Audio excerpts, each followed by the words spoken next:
So JPI knows a little bit of what we're gonna talk about, right? And Bader low-key has no clue. Bader was like, I'll show up. I Gets asked him early the as topic. fuck. I was like, what do you exactly want me to talk about? I'm like, I can talk about that. I'll figure it out. Yeah, we'll figure it out. But one of the reasons why Bader is here and why JPI are here are because as far as like financial decisions, as far as investing, as far as shares, as far as business, you guys are pretty on point with that shit, right? So I just wanted to talk a little bit about Predecessor and Fault, right? Like I want us to have discussions here. I'm going to bring up a couple of topics that I found, and I want to get honestly just one, your feedback, like your straight opinion on these matters, right? And then also let's try to provide some feedback, like valued feedback as far as constructive criticism, as far as what we can go over, right? So I want to start with Predecessor. Now, by no means, let me just throw a disclaimer out there before we have a whole bunch of whiny little kids over here like, oh no, what he said was only 99% true. So I was actually able to find Predecessor's documents as far as their investment deal. I was able to find how many total shares they have, how many shares they gave out, etc. For example, Predecessor, as of the documents that they created, which are all public, by the way, anybody can find these, they have a total of 4,009,167 shares total, right? Amongst those shares, 3 million of those shares are held by the three founders, which are Ace, Sergeant Smokey, and Fringe, right? And then from there, they have 1,009,167 seed shares, which in that case, those are for possible investors down the road, right? And of course, they could always dilute their own shares to share more and stuff like that, right? Now, in the investment that happened, their seed round, which raised 2.2 million, in that event, they actually gave out 58,612 shares to investors and companies. Now, when you grab those 58,612 and figure out the percentage out of the 4 million plus total that they have, that actually comes out to 1.4%. So how do you guys feel about Predecessor giving away 1.4%, assuming the numbers are right? Would you like to go first, Vader Dragon? For them giving capital? No, you can go first, Jip. I don't know if I have too much to say about it. Well, my first initial thoughts are just that if those numbers are accurate, then Predecessor is in a really good spot. It's honestly, I think now I think this might be a little bit outdated, my thinking on this. I think it's something along the lines of like if you get 1 mil in seed funding, it's ballpark number is just to have 10% of the shares per million. That could be a little bit outdated in this day and age. No, I don't think you're wrong. But I think for a lot of investment like, companies, 10 to 15% for starting company is pretty normal. TBH. You gotta understand that there's probably a lot that are already put into this. They already have assets and stuff too, and it's already supposedly a running game. But yeah, if the only if it's about 2% of outside shareholders, that's incredible. If they receive that much money, and they only gave up that, that's nothing. Now, yeah. To add to that, I also, because I could see each individual share, right?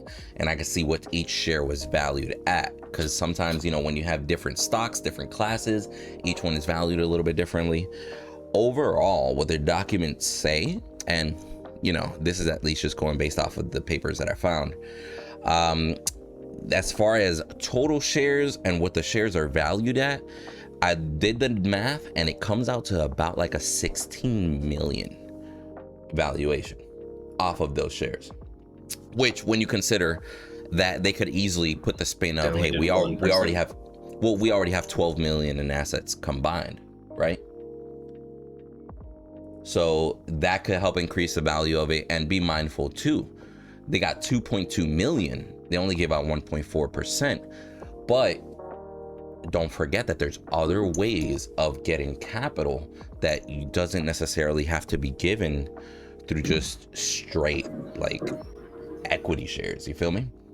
Like they, like literally, who knows? 1 million of those 1.2 million could be debt, for all we know.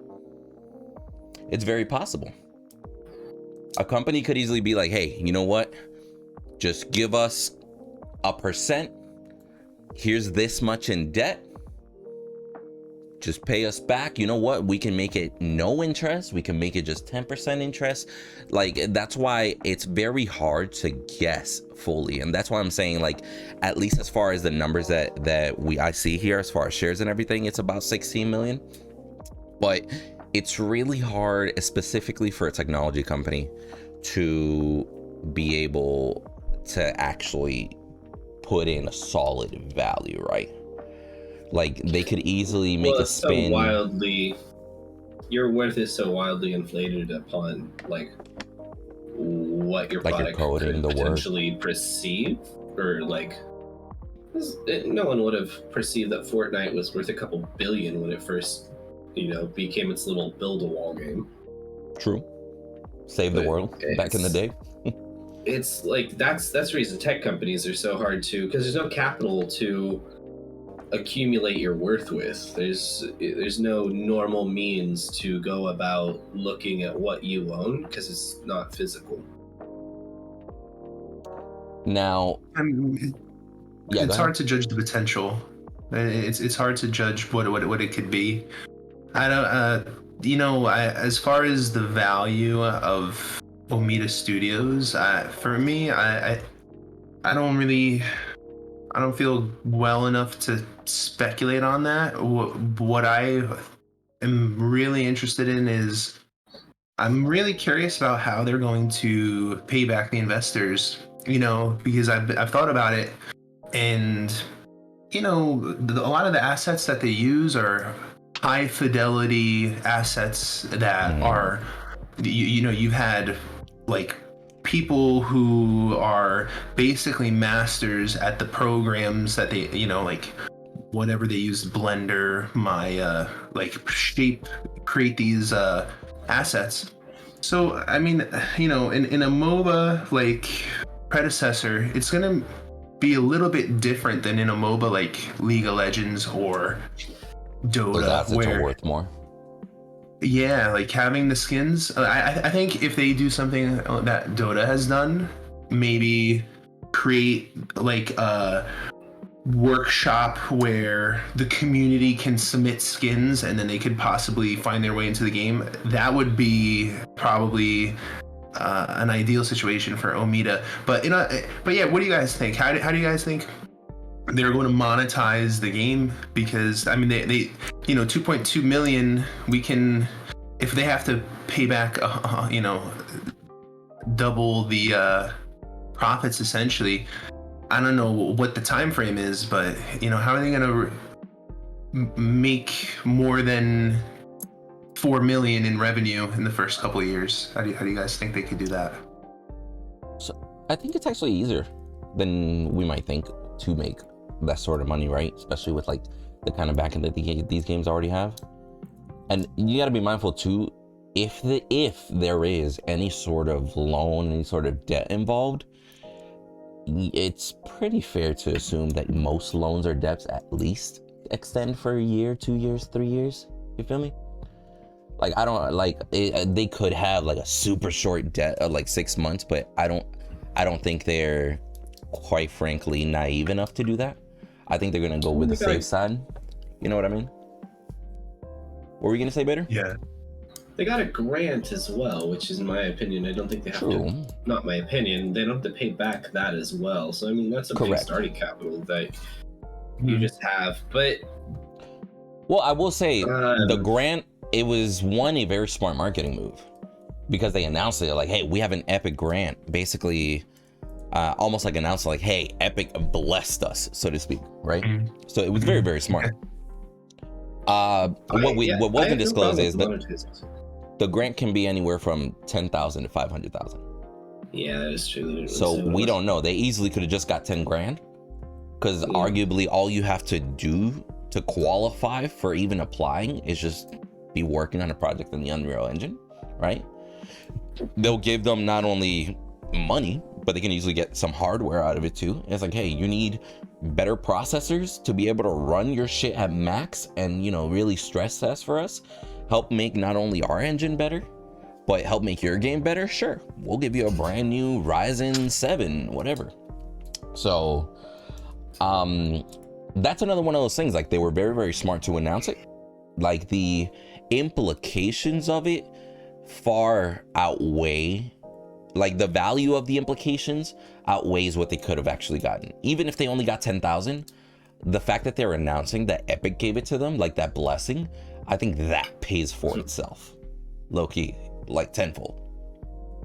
Yeah, it's definitely like having that Chinese stamp of approval from Epic, that is the, you know, publisher that killed the game to begin with. It is weird, big. but it is good, but it is still a good connotation for some reason. But going back to the monetization thing, I see no problem with monetization in skins and cosmetics. Like, this is such a game that could thrive on that. Like, you look at how much League and everything makes from skins very quickly too, and this game is so much more optimized for it. Like, your character model's huge. You see every little detail running up and smacking that big Santa that Richter is, and like, it's a great one for it. And I think the more people that are open to the game and are playing it and are liking it are more willing to drop a couple dollars for that sweet skin of that character they played for the last couple months. Yeah. Oh yeah. I'll be real with you. We live in a society where if it doesn't have customization, you didn't do it right. You feel me? You built a PC, it doesn't have one piece of RGB. Yeah, it's not a... Yikes, bro. That must have been a Dell or something. Like, you feel me? Like I'll be real with you. I look around my desk, everything from my mouse pad to my computer to my monitors, there's some little bit of flair touch up, right? Like, I am that individual that I'm like, hey, I just bought a game. I haven't even, like, I'm maybe one match deep, right? And I'm like, I don't even know if I'm going to play this next month. Bro, do they have a purple skin? It goes back to your replayability too. Check. Yeah. Yeah. What skins like probably add a good amount of replayability, to be honest, because you want to show off that skin. Because it definitely goes back to your replayability. Like, just remembering little systems that made you and Paragon want to play a hero more, and just the leveling up stuff was done a little bit better. I'm not saying that Fault needs to implement that. That's not their focus right now in that, but you're right. Mm-hmm. There's a little lackluster in wanting to come back to Fault every time, and maybe that's something simple they can look into. Which they already are. Like, fast, they officially mentioned in yesterday's post actually that they're their focus is player retention, and their focus is also introducing a mastery system, which I agree. A mastery system, being able to show off some of the progress, not only will encourage individuals to play more, as in more time. I think you're falling a little short and a little too late on your retention, though. What do you mean? You're at 100 concurrent players a day most of the time. Like, you need players to get to the retention part. Yeah, in the May 20th blog, they that was like one of the first, I think it was maybe like the third sentence, they talked about retention, and I was curious what steps they were going to take. I do think mastery players, like, having a mastery system is cool. I don't know how much it's going to help with retention, because I think the people that are actually going to benefit from the mastery system are already playing, you know, the ones that haven't picked it up in months. What is a mastery system going to do for them? So I could see, if they haven't picked it up in months, nothing. It is a nudge to maybe stay once you're already playing a little bit. But I was about to say, maybe give them something to fight. Now, they did mention that they're also focusing on tutorials. You feel me? Yeah, like, so I liked that. That like that tutorial video that this is something that's very needed. I still think bot matches were needed before their general UI change, though. Like, Okay. that goes back to their player, not even their player retention, but people coming in. Like, how many arguments do you get, especially when we do our custom Tuesdays, that new people can't come in and play this game? You get shit on the first time you try to enter because you don't know what you're doing, but you can't play a bot game. So See, so I saw that they're doing the tutorial videos, and the one that they released yesterday was actually pretty good. It went through quite a bit, right? I do kind of wish, like, before bot matches, I really think they should have implemented some sort of, hey, you can host your own match, so you don't take up one of their servers, and just go into an empty game. Practice your last inning, leveling up, equipping items. You're right. Like, yeah, there's some characters that you won't be able to practice some things, but at least you can get a feel for a couple of the abilities. Running around the map, looking at everything, so you're not like, oh, I didn't even know that crevice was there. Yeah, that a training mode or bot match mode would, like, it would be amazing, because to be honest, for me, it doesn't. I'm one of the players that I like to just go in trial by fire. You know, the first 2 games I'm gonna go 0-8, and then I'll recorrect. I'll get better. But yeah, but that, you know, I think I'm in the minority. I think most people. And I've seen it in Twitch chats. They say, "Oh, I'd love to play this character, but I'm afraid to take him into a game or take her into a game." And it's, you know, it sucks that it's not. I understand SMS is working hard, but it's like a direly needed feature. So you think it should be like priority as far as bots go and stuff? I thought it should have been not even a bot mode. I think just what you said, just being able to get into a match by yourself, run around the map, feel comfortable in a game that you know quite a lot of your player base is not the friendliest to a new person. So that you feel comfortable playing the damn game. Like, it's... Now, do you guys think... Like, speaking of things like that, because you mentioned that it was, you still find it to be crucial to have that, and it should have probably been in there earlier before they even released a certain stage, right? I'm actually very curious as to, Predecessor got a lot of great feedback throughout the weekend, even if people didn't know what they were doing. Again, it was a weekend fling. You know, it was very, very good marketing. People were hyped. Everyone's in the same boat, too. Yeah, they didn't have to be good. Everybody was new, like you mentioned, like regardless if you had MOBA experience or not, everybody's still kind of trying to get the ropes, right? So I'm actually very, very curious, because one thing that I personally haven't heard from Predecessor is much talk about tutorials or much talk about training system or bot mode. We've heard little things here and there, like we heard about their UI, we heard about their investments, but something that I actually haven't heard about is that very same subject. So what do you guys think about that? Like, you think they're gonna actually have it? I would be very surprised if they didn't. Okay. Why do you say that? I cannot, because I can't think of a game that doesn't have a tutorial where you go in and like can figure out how your gun fires or how your character works. Even if it's not another character like specific model, at least have some dummy that's there for you to smack on. Paragon had it. Not like Pred didn't have it, but Overprime has it. Overprime has it. Overprime even had the ability just to load your own, like, in your own server and let me play around on the map. Like, that's huge. It is. That is super big to a new player coming in. Yeah, I think my own feelings on it are that I think in client in-game tutorial type, just to kind of get a new player situated, is important, but I just also feel like, you know, as far as making YouTube videos and stuff like that for tutorials, I would much rather see Omida and SMS divert their resources towards the game and allow the community to make content in that regard, because it's like, you know, if it means having an update where there's 5 bug fixes or having this tutorial video, I'll take the bug fixes. You know, I just think, Okay, you know, like prioritize on the game. Yeah, and I think it's something that the community, we can take a step forward and try to help like the newer players with this type of content. That's why the community, well, one of the reasons why, you know, we exist in this space, and we like creating for these games, because we like to, you know, hopefully help others. And just a quick shout out, if you're ever in a Fault game and there's a new player, defend him. You know, don't let other people pick on him. And don't FF, just play the game out, let the game in. Stand up for the new players. Yeah, So, stand up for them. Let me bring up something to you guys. So long from now, and it's unfortunate. But I did have a game that was, you know, 4v5. One person was new, and 3 of us were like, "No, just play it out." And one guy trying to FF the whole time. It sucks. Yeah. Like, I was gonna say, it's shitty, you know?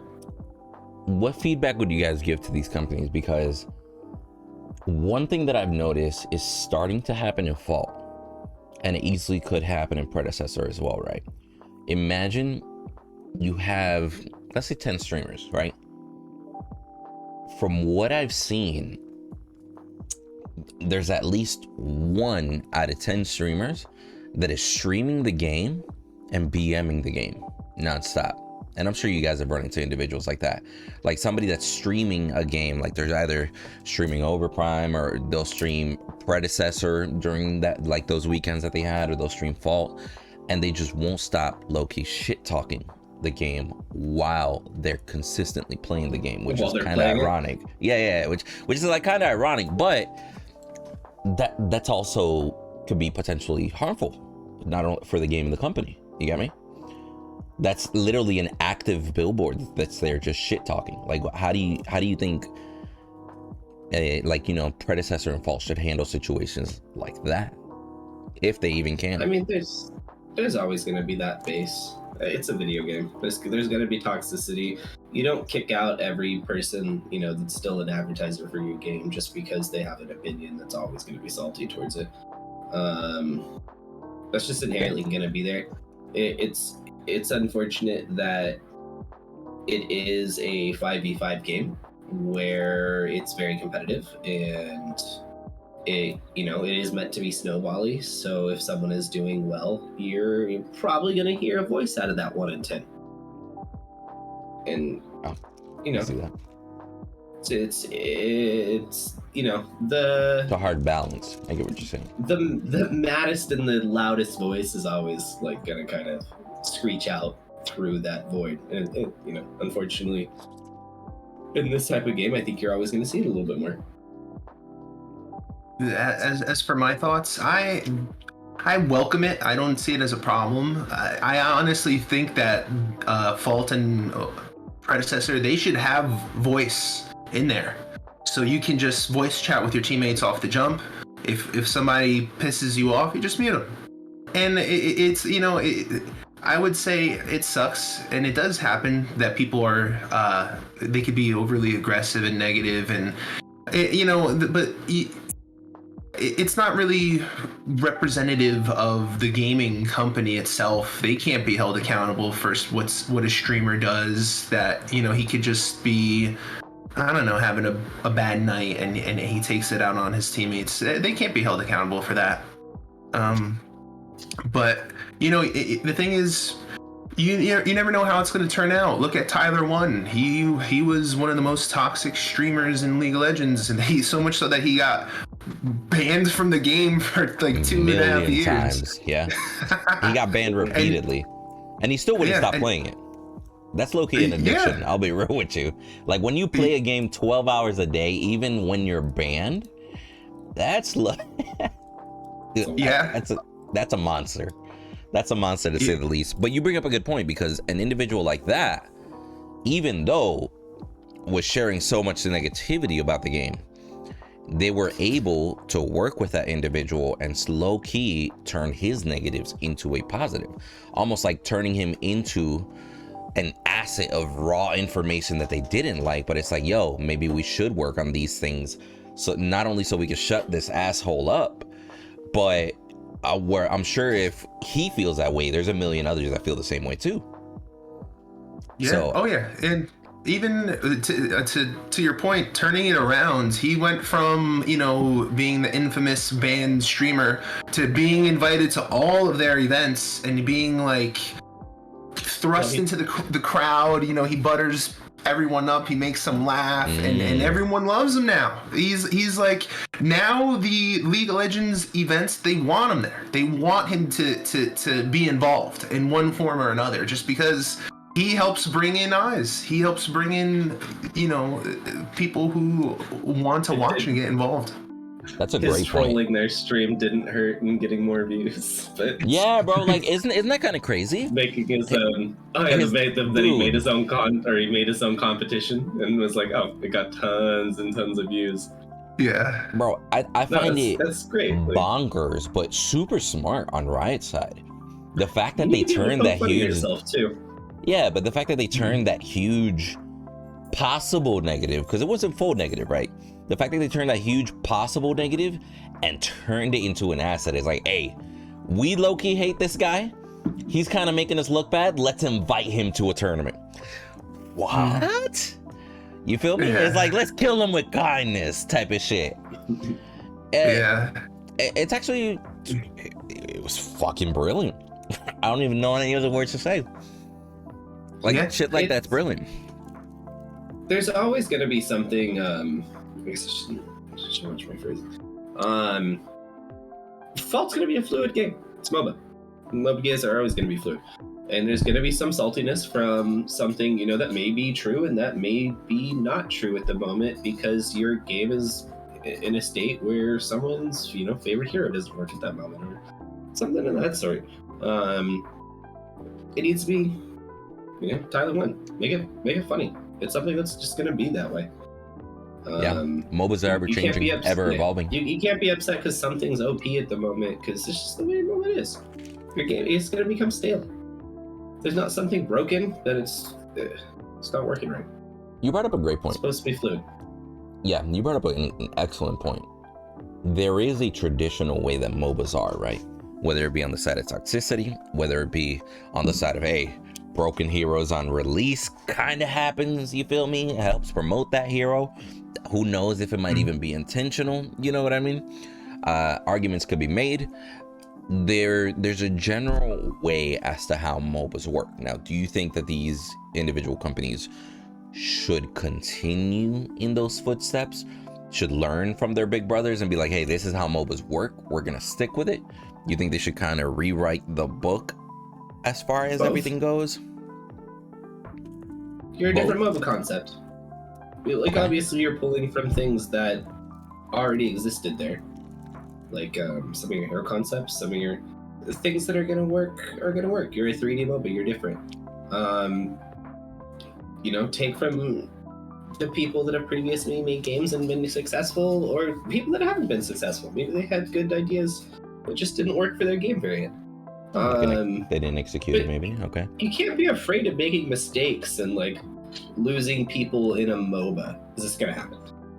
You're gonna pick up people, hopefully, if your game is successful. And to its core, it is fun enough to play. Now, I think that Vault is fun enough to play. True. Its core issue for me is player base. And it's really, unfortunately, just comes down to that. I would play this game so much more if it had 3 times as many people. Okay. Why do you think that is? Like, why do you think the number of players is affecting use of it? Oh, May I interject? Because I wanted to bring it up before when Windu brought it up. I'll give you a great example why.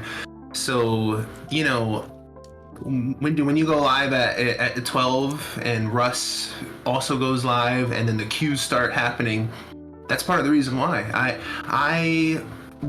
When I play full, if it's the hot times, then I'll try to get a couple games. But you know, even when it's like say 3 a.m. Eastern Standard Time, and I want to play some games, I'm not gonna wait 15 minutes for a queue that people can just maybe dodge out of if they don't like how it's shaping up.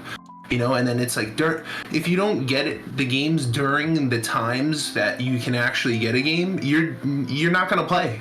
and honestly, it affects my stream schedule of the game.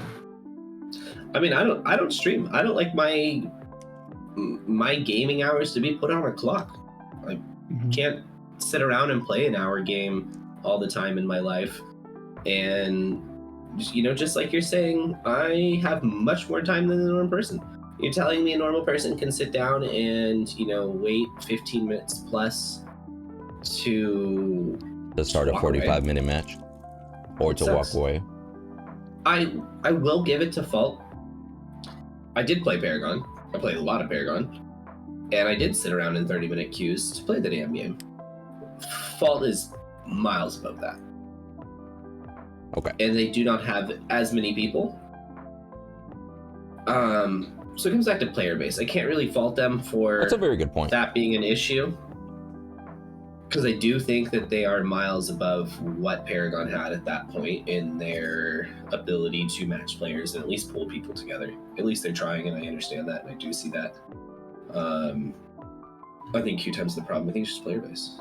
It's just you brought up an excellent point, though. Like, because I remember in Paragon, I wasn't even highest, right? Like, that said 15 to 8 minutes or 18 minutes, and I'm I was a console player in Plat. That was a wait.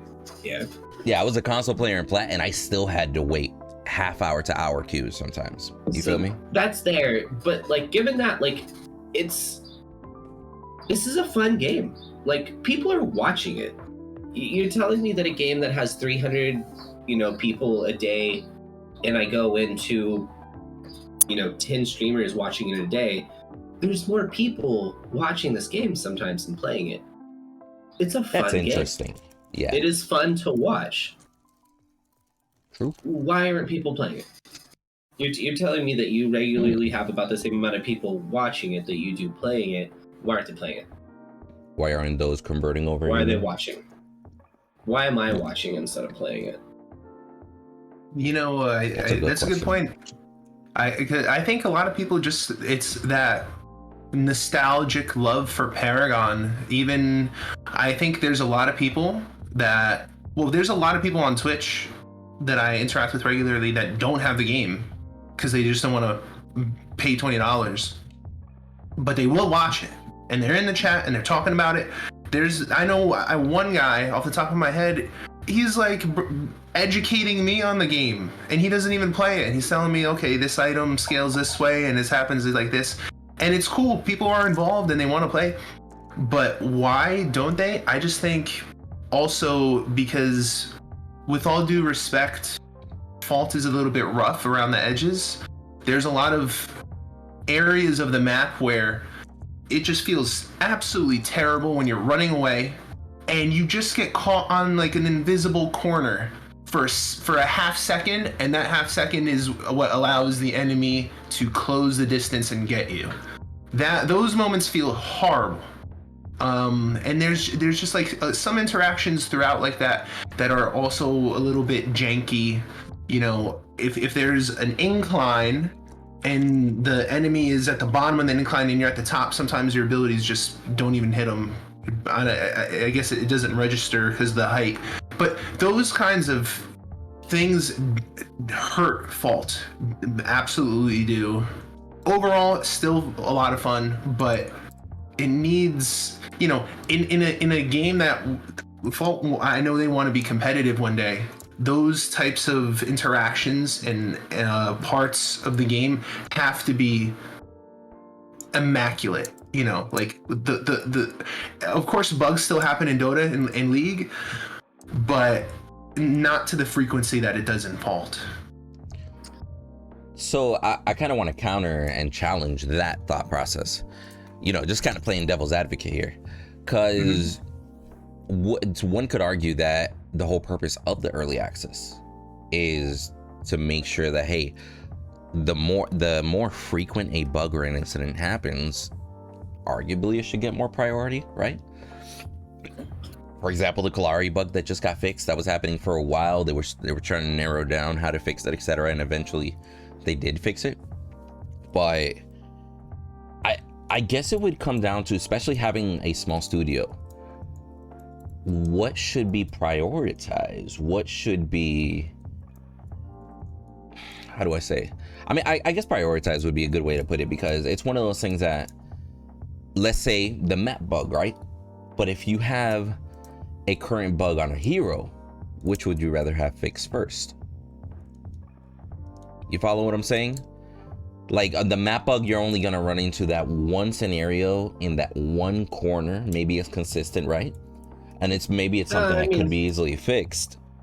But what about like the Decker stun that wasn't stunning for a while? Isn't that a more important fix for as far as consistency and player base and everything? It's definitely, I don't know if I would say a hero could definitely, yeah, arguably be more prioritized, simply for the fact that you're gonna be running into the bugs more frequently. Only the players that go to the certain spots on the map are going to experience that. I think both have to be fixed, but I would prioritize the hero over that map. And don't forget that arguably you might hear people complaining about the hero louder, kind of like what Bader said. The whiny few are the ones that are heard the loudest. Like low key, if you have bugs on a hero and you reported it, maybe you forgot to report the map, because your main thing that you saw is like, yo, I couldn't even play because my Decker stun wasn't landing. You know what I mean? Yeah. So maybe it's something that hasn't been reported as much because it kind of falls short compared to others. I mean, the hero is just more pertinent. The map's not game breaking. Like, yeah, it sucks, but you just know to stay away from that clipping spot. Like, I'm hesitant to say that I think they made this better since they've rolled it out, but I also know about it, so I just stay away from walls. So I can't. I'm not actively testing this. Yeah, that's a good point. I don't hug a wall at all. Yeah, I don't hug walls in this game. Like, it might just me paranoid ever since like the alpha days, right? But I'll be real with you, it doesn't matter who I am. Your boy's low key always gonna be like at least a foot away from the wall.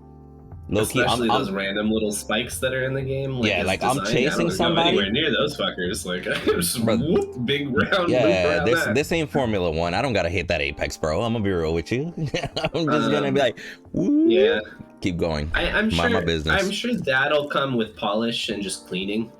Like you'll get better in. Well, let's not forget they are making a new map. Yeah. So maybe that's true. So maybe it's not a priority. Yeah, maybe it's not a priority to fix this map, because those. Yeah, why fix something that's going to be gone in a couple? Yeah.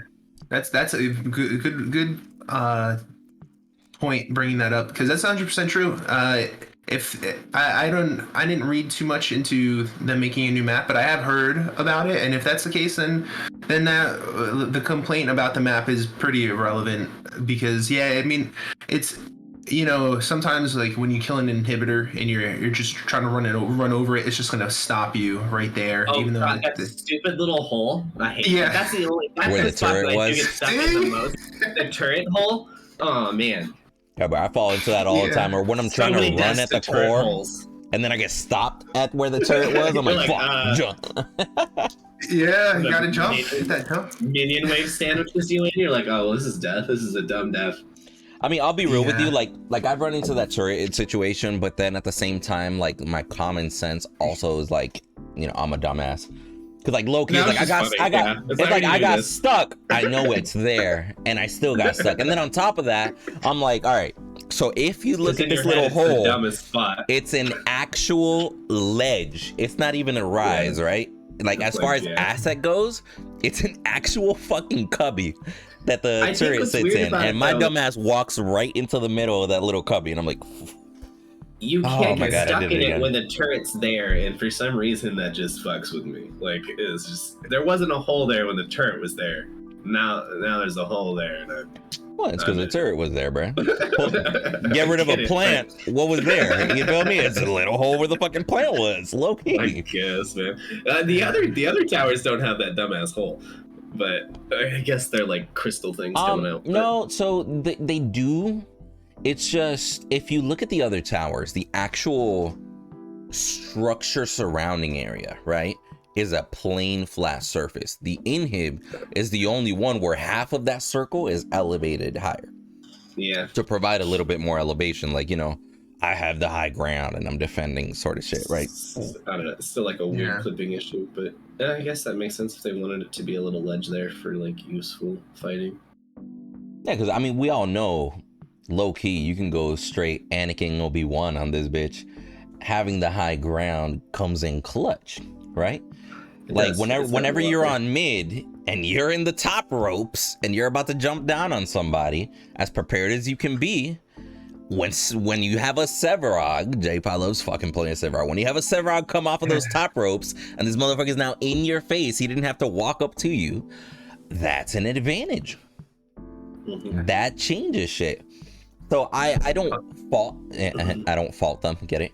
I don't fault them for trying to use more elevation. I arguably want more elevation changes. Because if you look at their map, and I'm hoping in the new map this will be implemented, but if you look at their map, when you look at, let's say, like the lane entrances, you see slants and there's an elevation change, but it's nothing too drastic, right? You go back to Legacy, elevation was such a big key. Like if you were on the outside lane, the middle of the outside lane was a raised surface that looked over trees. They actually used foliage instead of fog walls. And you couldn't see that Sevarog coming through that jungle because there was a fucking tree in the way. It wasn't until he actually came up behind you, it's like, whoa, I should have warded. Yikes.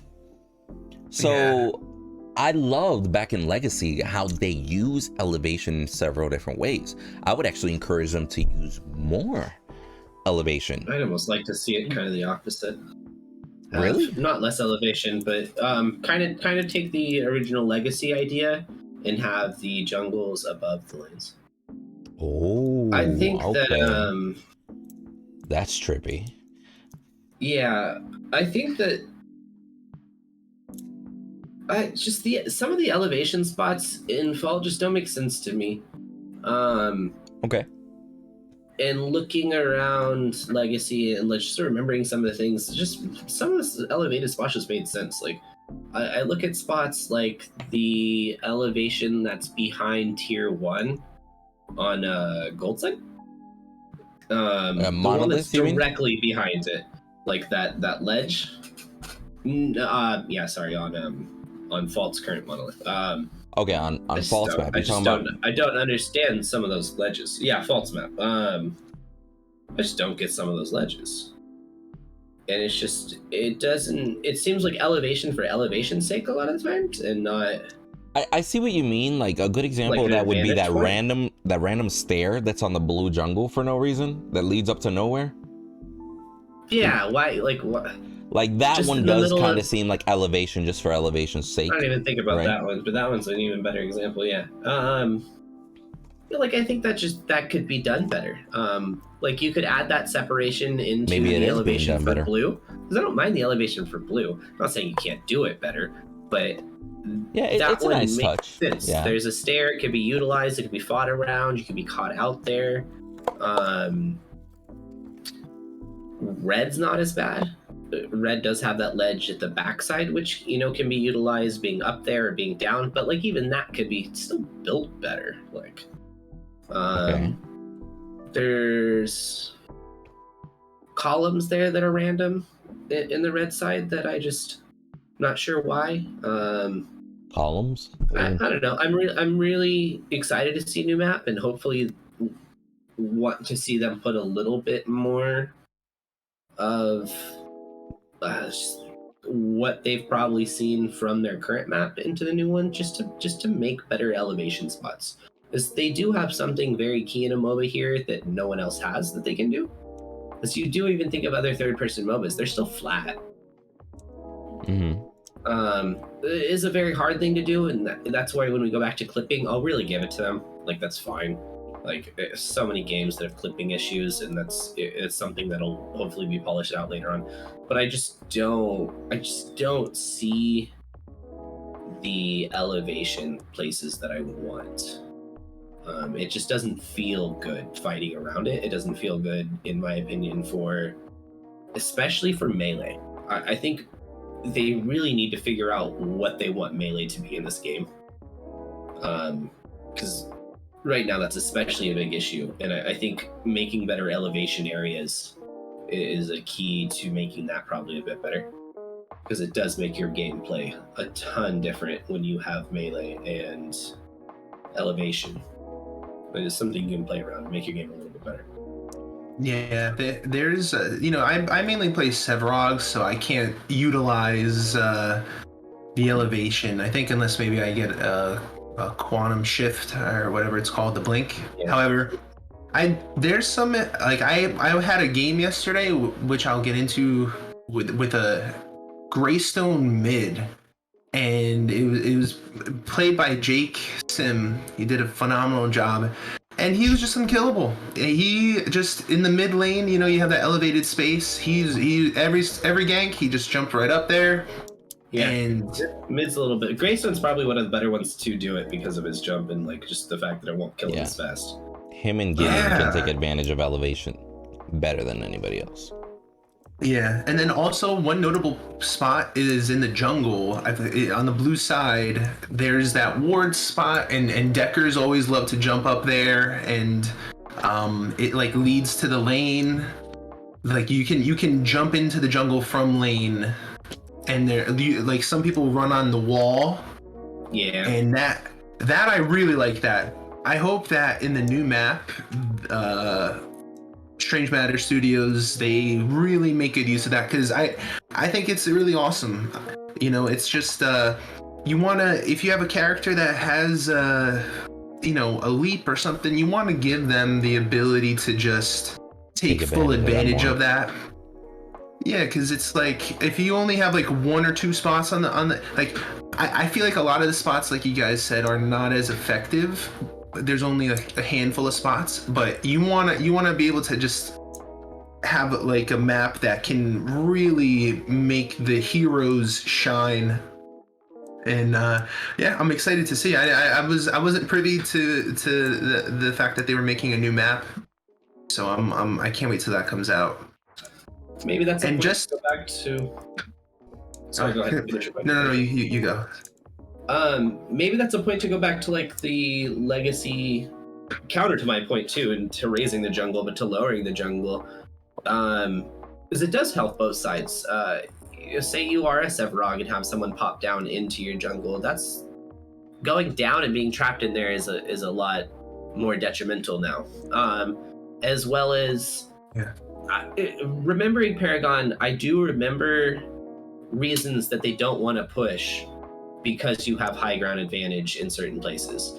I don't feel that as much in this. Like, you should be worried that Sevarog might jump down, or the fact that he can just leave because he's up somewhere.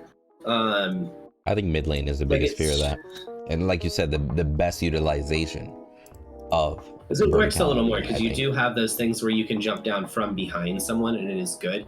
I think Paragon, the original, I think what was it, Legacy or Monolith? I always get it. It was Monolith. The original one was Legacy. Yeah, Legacy. There was 3 tiers to it, and you've got more of like a down low, the like mid lane, and then up above mid lane, which was like that shadow pool and stuff of that sort. And maybe trying to think of it as 3 tiers, or having a lower, like the lower areas you think in Fault right now are maybe Raptors or Prime, and it goes down, and it's just a shitty place to be. It's not like, and it should be like the lower portion should be the worst place to be. Yeah. But that should be where the jungle is. That huge ass jungler where you walk through that fog wall and you're like, oh wow, I'm in a pit now. It is jungle. Well, to build off of that, if you remember on mid, speaking of higher portion, lower portion, etc., you could be mid at your tower. You could not even see the other mid laner in the Legacy days. You had to walk up to the middle point, up the stairs, because the stairs were blocking your view. But by that point, you're already halfway up the lane. It's a possibility you'll get ganked. There was that weird middle wall. Yeah, not middle wall, but it kind of went diagonally. There was like this cylinder of a surface that was just kind of stood on the corner between the two stairs. So here's the thing too. I really enjoyed how back in the day in the legacy side, right? I enjoyed that Prime Pit was about as definition of a pit as you can get. Prime Pit legit had 2 stairs that you could get in and out, and then that was it. Like there was actually like a 7-foot vertical difference between you and the next floor around you. If you were somebody like a Gideon or a Greystone, you could take advantage, get in and out quickly, right? If I'm a Sparrow, my ass had to slowly run up the slant and get out of there and hope that I make it out, right? So I love that back in the legacy days, that was another example of just crazy verticality. Where as opposed to for both Fault and Predecessor currently, it's just, I almost hesitate calling it a pit. It's more like a depression, right? Because it's literally just like 2.5. It's like 2.5, 3 feet lower with like these small stairs. You feel me? So it still is kind of pit-like.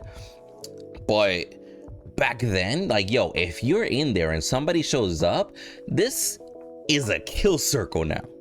Like, you getting out of here is very unlikely, right? Yeah. Even though currently in their setups, it's more, these pits are more like the monolith side, where it has like that slight slant, you know, a little bit easier to get in and out, etc. It has 1 or 2 areas of verticality on the backside of Prime. I don't know if you guys have seen people use those. Like a Gideon will get back there and just drop rocks trying to steal Prime or whatever. It upsets me that you can't get it's, well, not that you can't, I'm pretty sure you can, but it's not as easy to teleport up from the inside as it is the outside. And that's one probably drawback to Prime that I'm not a huge fan of, other than it being like a little death trap. I'm kind of fine with that. You want to pick a fight there, then it's kind of what it is. I just think it should be more of a death trap. Just personal opinion. I think it should be like the legacy days. Like I think it should be like the legacy days. Like as soon as you go in, it shouldn't be as easy as turn the corner to get out. I'm saying as soon as you go in, you're committed, you're with your team. There's only one way out of it, but the problem is it's like what you said though, it's Raptors does have the multiple sides, so getting ganked there, getting sandwiched is a lot more not even more detrimental, it's a better play. It's easier to get out of. It is. You're right. It is easier to get out of. It's just harder to play on a Prime fight if you are down, because there's that one little opening. It's easier to control. Which I can see. It's easier to control. Yeah. Which I can see, because if your enemies are on that opening, you're kind of trapped in there for sure. Well, you only need one ward to really essentially see them from both sides. Yeah, just to see them is the issue. Whereas Raptor, you need 3. Yeah. Like they can come from behind you, they can come from both sides, they can jump over the wall. Can I say I really wish that both Predecessor and Fault just use foliage more. I know not everybody plays with like foliage in the game, but one of the things that I really loved in the original Predecessor map that was more legacy inspired was the fact of the foliage everywhere. They had that huge tree in the middle, you know, like it was very immersive because of the foliage. And I noticed that in the later Predecessor map and in the current Fault map, for example, the foliage looks dope. The map looks beautiful if you're looking up, right? But in all these maps, as like traditionally, you're either going to be looking level or down.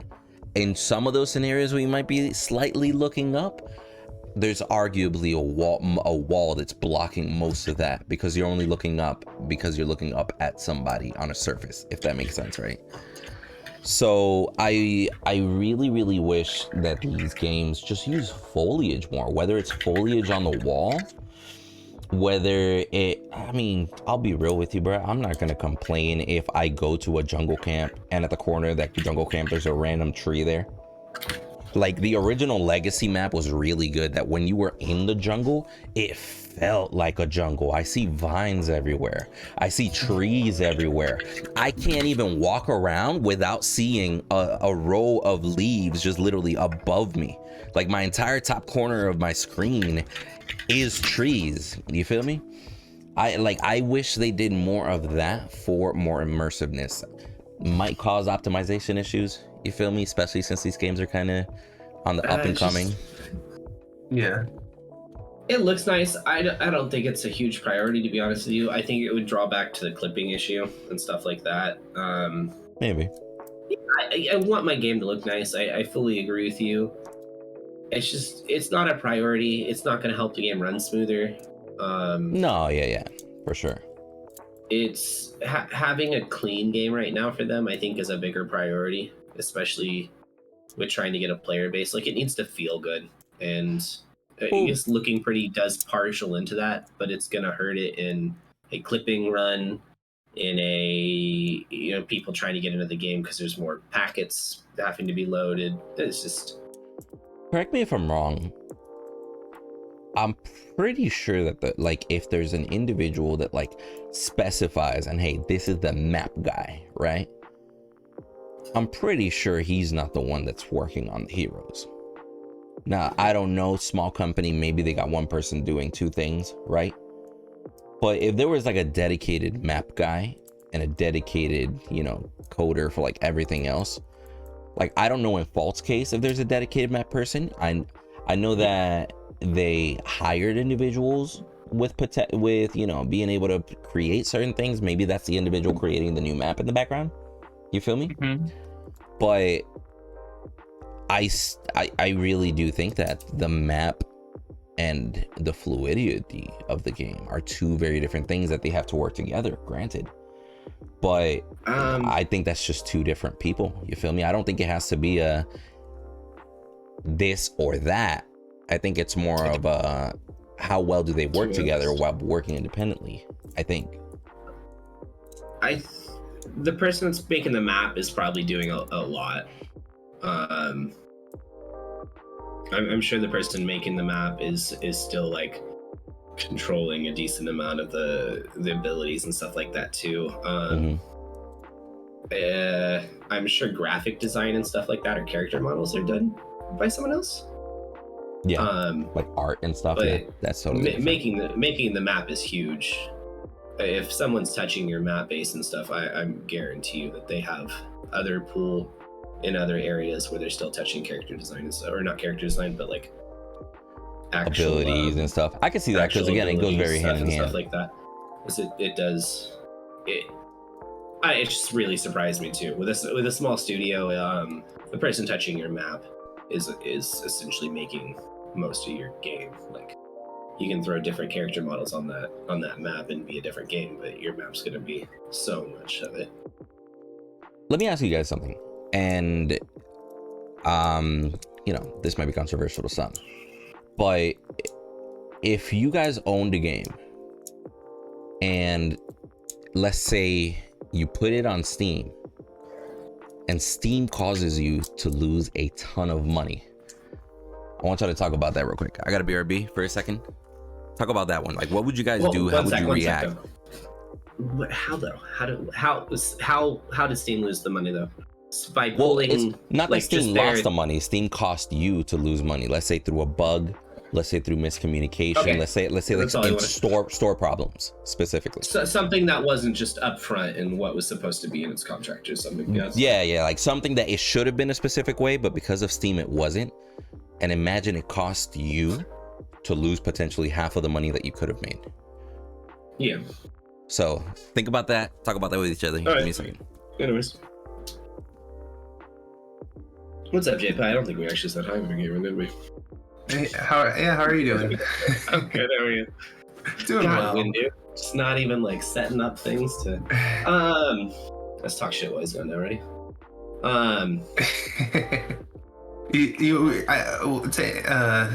I guess I'll start off with this question because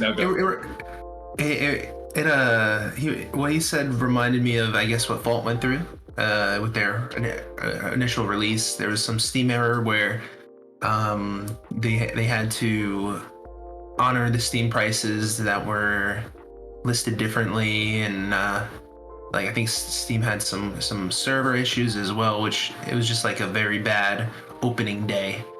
And so they honored the prices, and I think that they in that situation, I think that they did a good job. I would have took the hit to revenue to try to cultivate good feelings and Good PR. a good perception of the game and whatnot. So I think I would do exactly what Fault would have done in their opening day. Yeah, I have no problem with Fault for whatever with that. I mean, as a company, yeah, it's kind of unfortunate, especially as a small company, because I'm sure you're looking for backing in every place that you can. But I was gonna say that was my major twist on it, considering like if so you hard put to make it yourself in open. their shoes, right? And I'm like, hey, the only money I make is low key from what's coming next, right? Now imagine the same day as your release, a quarter of the World Wide Web shuts down, causing you to have problems also, which is kind of bonkers. That moment went down in history, right? But it's kind of bonkers that same day is when it happened, right? And then imagine, not only did that affect not only your potential of the game, because quite frankly, if people are in the middle of the game, they don't know about the news that's going on. They don't know that the worldwide, like a third of the World Wide Web just shut down. All they know is they're in your game and something happened. So they'll blame your game for it. And then on top of that, imagine you have a deal with Steam. This is exactly how we're gonna do it. This is how it's gonna be set up. We're gonna have these different tiers, etc. And then Steam fucks up. And now, because of somebody else, your revenue is fucked up on top of the hurdles that you're already going through. Imagine that being your game on its opening weekend. How would you feel? It's a cluster. It's a bad situation. It's not. It's like a disaster PR wise, and it's something that you want to smooth over as much as possible. And I think Fault and Strange Matter Studios did very well. I think given the circumstances, they honoring the money and the Steam prices that were mislisted. I think that was really good. Now let me go a step further. This is something that not a lot of people know, but it was very clear to a lot of members in the community. Did you guys know that they also had a different problem with Steam as far as account sharing? Because you could family share on your computer, right? Log in with a different account, and now you had a free Smurf from Strange Matters. Nice. For free. You didn't have to pay for the game. You didn't have to do anything. You literally just logged in with a brand new email and password, and boom, you now have the game, because through Steam enabled the family sharing thing on there. Is that still that way? Did they change that? So they changed it, and they did their best to kind of clear out a lot of those accounts, but I know for a fact that there's still a lot of accounts out there that are still existing because of that, right? So imagine you're a new game trying to collect data. How many people are coming into our game? And then out of nowhere, you sit there and you're like, well, hold on. This doesn't make, like, imagine finding out this doesn't make too much sense. Like, we've made this much money, but we got this many accounts? Is somebody giving out free accounts? Like, imagine that conversation where it's like, JPie, are you the fucker that's been giving away accounts? Like, what's up with this number? And then they find out, it's like, it's a Steam issue. Fuck, another loss in revenue. Bunch of Smurfs. I mean, I imagine that's people that wouldn't have already had the game most likely anyways, or just went through the. Yeah, they already had the game at least at one point. But, yeah.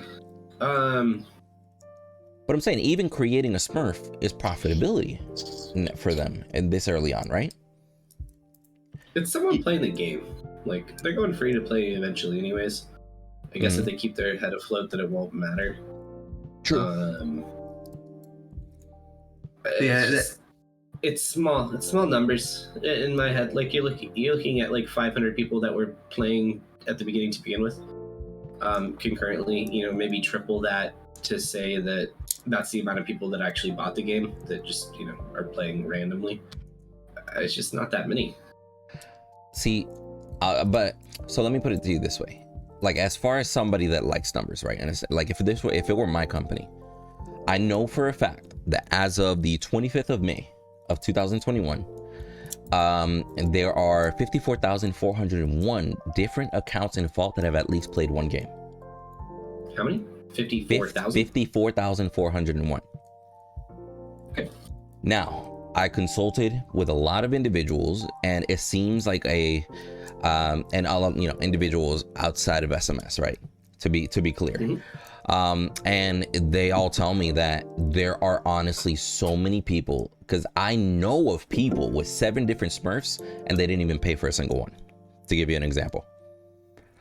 So from different sources, they all tell me that there's a good chance that half of those accounts were cheated into being free. That doesn't mean they're still active accounts, right? Yeah. They could have been purged, but the 54,401 includes all those duplicate accounts that got deleted. Yeah. Like, I'll tell you, if this were my game, I would not only be almost like hurt, the fact that I'm losing this much money, the fact that people are trying to get advantage of it that much, but at the same time, like, being able to collect data, that's fucking rough. How many accounts do you have that literally just played one game? Does that mean there were real people that didn't enjoy it? Or is that a fake account? Like, that honestly affects their statistics like crazy. Yeah, I sympathize with your point. If it was like my company, I would want to just have as much control over the situation as possible, and that's definitely one of those unexpected developments that it's just not fun to deal with. I can see Bader, his cogs are spinning. Trying not to be negative in ways, because I get that this is unfortunate for them, but it was unprepared. Like, it just comes back to bot mode, or not bot modes, but like having a bot match. Like, if you made it so someone had to go to level 3 or level 5, and you had something a little bit more prepared to set up, like, you could make your path harder for Smurfs to get in, or for someone just to want to make 7 fucking accounts. I get what you're saying. It takes an extra 10 minutes to actually get into a game. It's just, I mean, I'll be real with you. There's a lot of things you're saying that, yeah, you couldn't have foreseen, like, half of the internet shutting down. But you're a MOBA, and you're giving out keys and stuff of that situation. You've got to understand that people are gonna make multiple accounts and try to, like, cheat your system. You didn't put enough avenues in to fix it, or to prevent it. To prevent it. And there's ways to prevent it that I think would help the game and make the game better. So it's kind of like, sorry.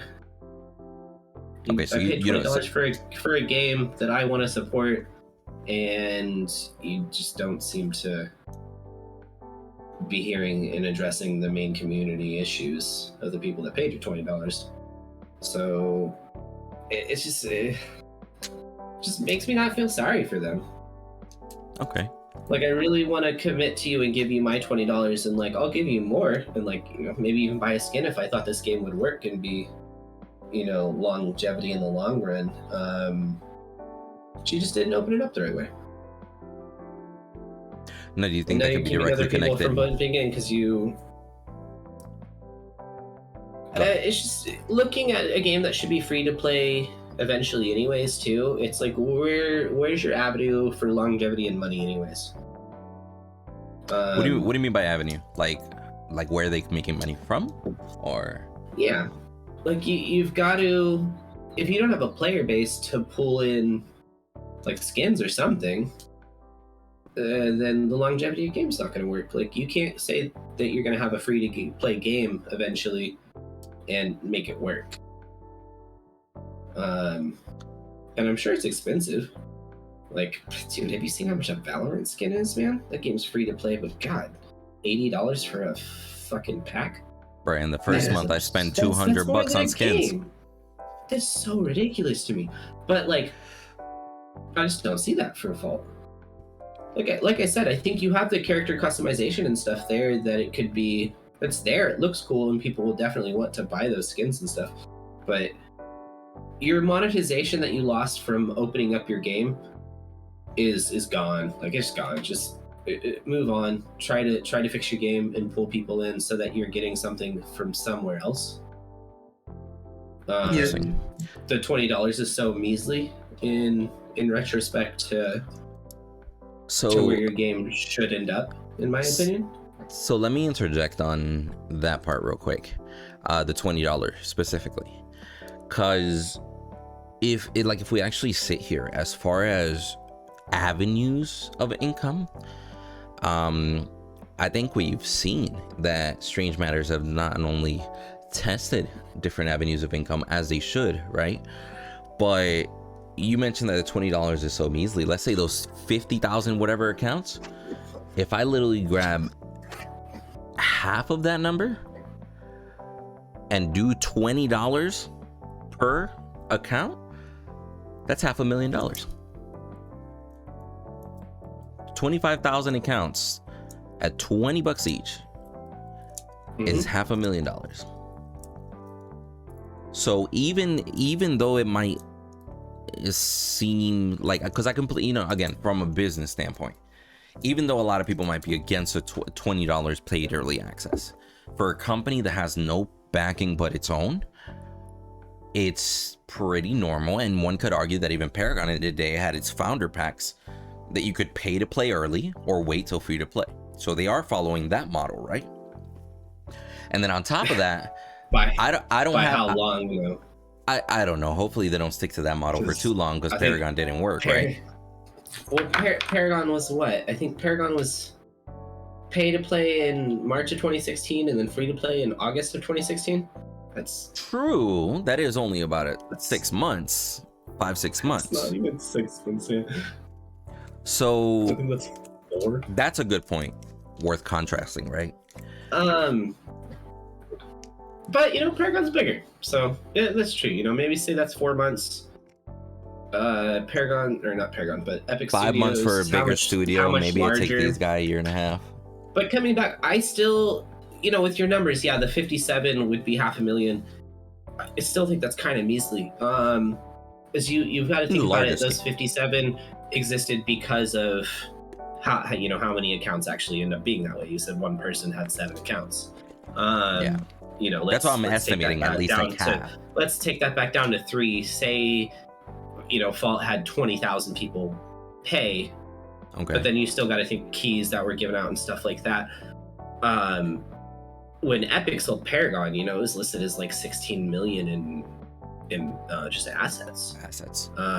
You told me that Predecessor, in your own evaluation, you think is like 16, 17 million for around 16-ish, yeah. Stock assets.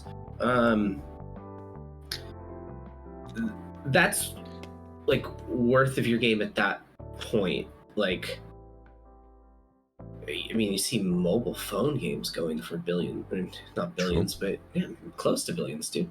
I'll be real with you, bro. COD Mobile and Fortnite Mobile, the mobile game market makes up the biggest gaming market in the world. Mm-hmm. They actually control I remember the number. I think it's like 37% or some shit like that, which is fucking crazy because it's mobile gaming. Yeah. If $500,000 killed your game a year in, your game's dead. What do you mean by killed your game, 500,000? Like, if $500,000 is like what you needed to continue it going after a year, there wasn't enough player base, or not. I shouldn't say player base because that's the argument that I'm first place. There was something wrong. There was something that was going on in a sense there. You've had a game for this long for a year. I guarantee your budget's over $500,000. Well, I mean, I'm sure, like, for example, Fault, I'm sure that they've made more than that amount. Like, again, it would be a guess, but if just half of those accounts paid $20, that's not including, you know, individuals that paid for skins, paid to unlock a character, paid for rewards, etc. And that's what I'm saying. Like, easily, like, I'll be real with you. Before I got the official partner status, right? Yeah. Your boy legit went out and spent $200 buying skins. I was just like, I want this skin, I want that one. I had 2-3 skins per character. I'm like, your boy ain't gonna be caught in a stock skin. That's all I'm saying, right? That's where their money needs to be coming from. But when does that happen? But you know what? One thing that I gotta say is that I don't know. I think the skins are in a decent spot. I don't know if you guys have tested out the emotes. Now, I don't know if it's different when you have them actually in game, but I looked at the emotes yesterday, just browsing them, and like I saw Richter jump rope skin, which is not skin. Jump rope doesn't even appear. Emote without a jump rope. There's no jump rope. What's going on? I'm supposed to spend $8 on that. There's no jump rope. Like, so, you know, I'm inclined to think that this $20 tag is part of that reason that like it's there because, you know, I'm sorry, the skins I can justify, but like an emote like that, how can you justify that for like whatever it is, $6? You know what? Let me look up the price because I don't want to spread any misinformation. Yeah, but check it out. I'll find out the price right now. Just so if you can, tell me the average price on a skin too when you're there. Being able to pay for a broken emote's not the now. Be mindful. Be mindful that a lot is you're able to trade in the time that you've earned for skins and etc. Right? There's ward marks, there's skin marks, hero marks, etc. You can get shit for free. It's not like you have to pay, right? But it really is.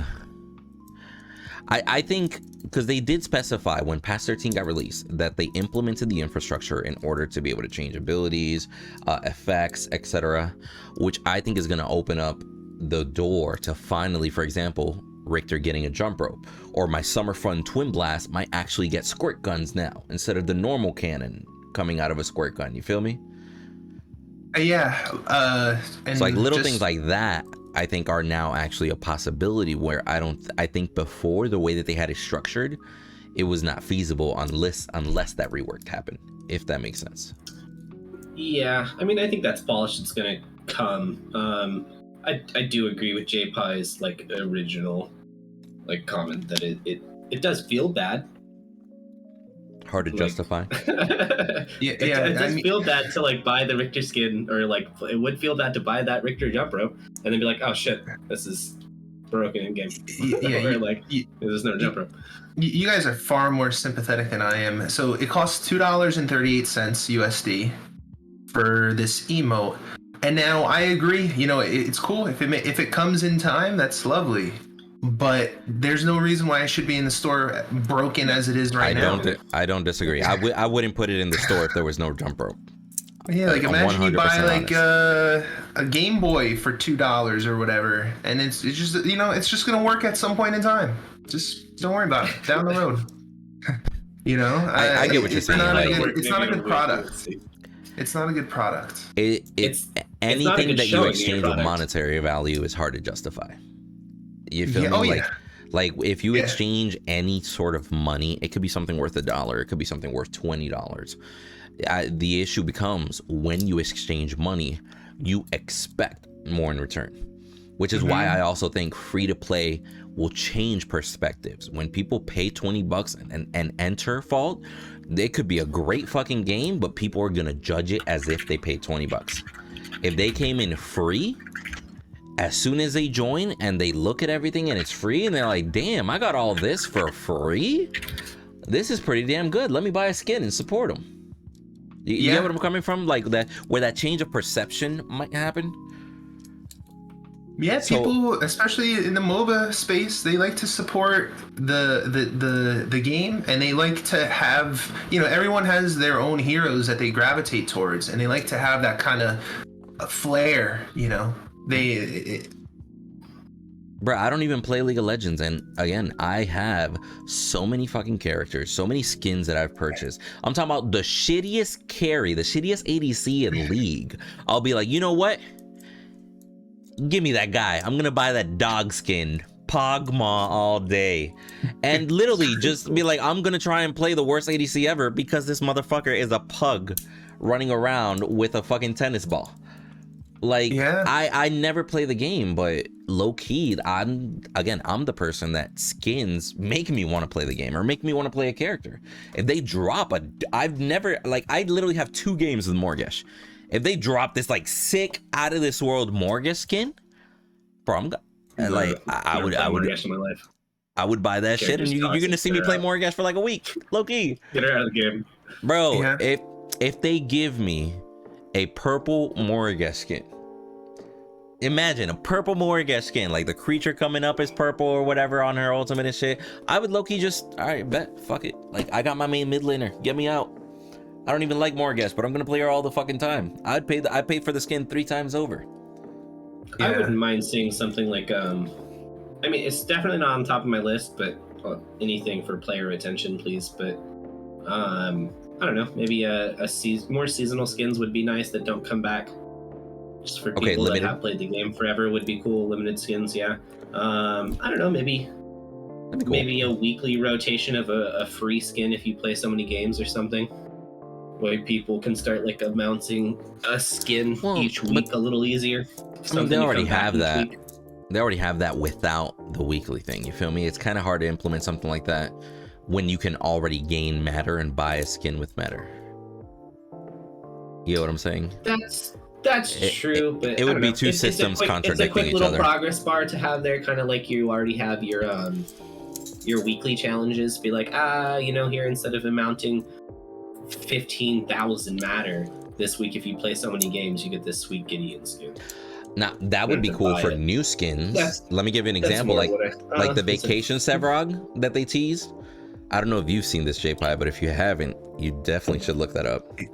Yeah, I've seen it. Yeah, like the Vacation Sevrog skin. Imagine they come out and be like, hey, the only way to earn this Vacation Sevrog skin is to play, let's say, 30 Sevrog games in the next 3 months.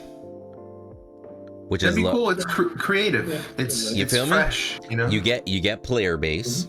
You get people that are gonna want that skin, right? And then the individuals that limit for them to play in that minute too, which is a draw that you want each week. What do you mean time limit? The time limit base is good to it too, because with player attention, you want a reason to come back each week. So that's hey, I really want this. I'm playing for this week. Let's come back next week. Like 10 games in a week or something. You get this special reward, etc. What's kind of there? Make it 1 game a day.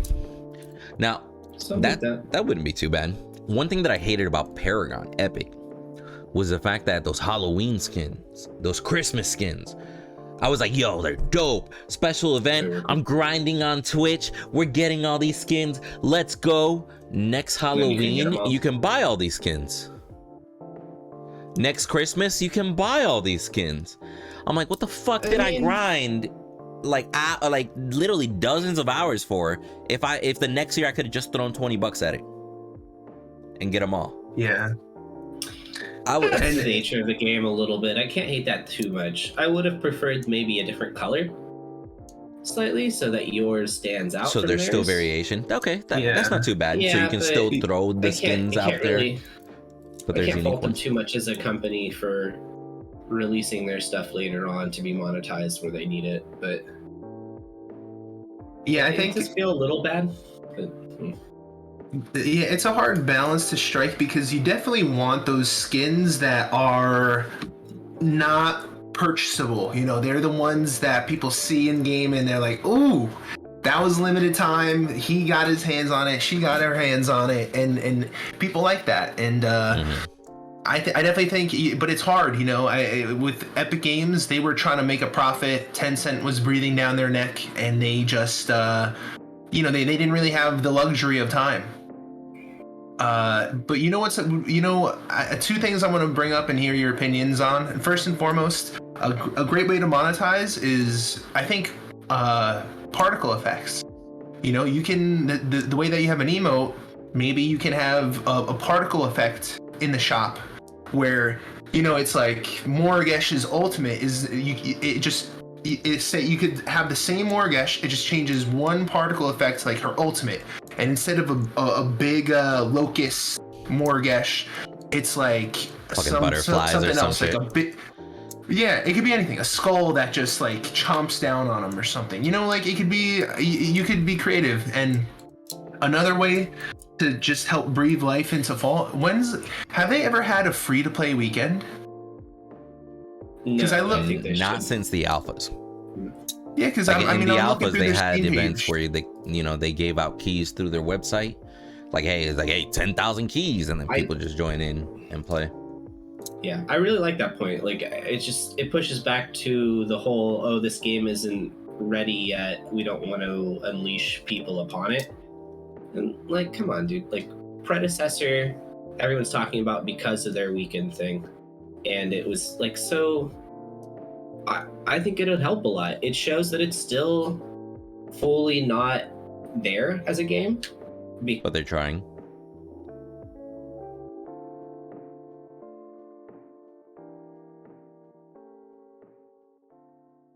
And then you still have that little barrier that you think is there that I don't really think is there. I mean, hold on, Discord is Yeah, kind you know, of it's tripping just out. it's like no problems there. Yeah, we're good. We're I good. mean, a free to play weekend, you know, it costs them nothing.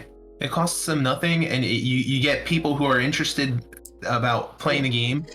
You get them into the game, you get them playing, and you know what? Maybe if they like their time playing enough, once that weekend ends, they, you know, purchase the game. Or maybe But they want to play on the weekends. Maybe you keep it going. Well, that's the other thing too. Is it for some reason in my head they look at it as like it'll be so detrimental, but you can go in knowing that it's not going to last. It's just a lack of effort.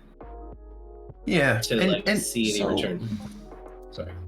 And sorry for cutting you off, Peter. No, it was definitely me. It's just, you know, I want to sympathize with Strange Matter Studios because I understand they need more money than they have. They need more time than they have, and software development is an uphill battle, and I don't know. I believe that you can't have everything, and I just don't think they're benefiting from the $20 price tag.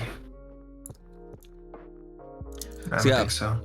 I know my Discord was kind of tripping up. I wasn't able to throw in a 2 cents for a second there, but there's a lot of early access games that I've bought into in early access just because I tried them free for the weekend.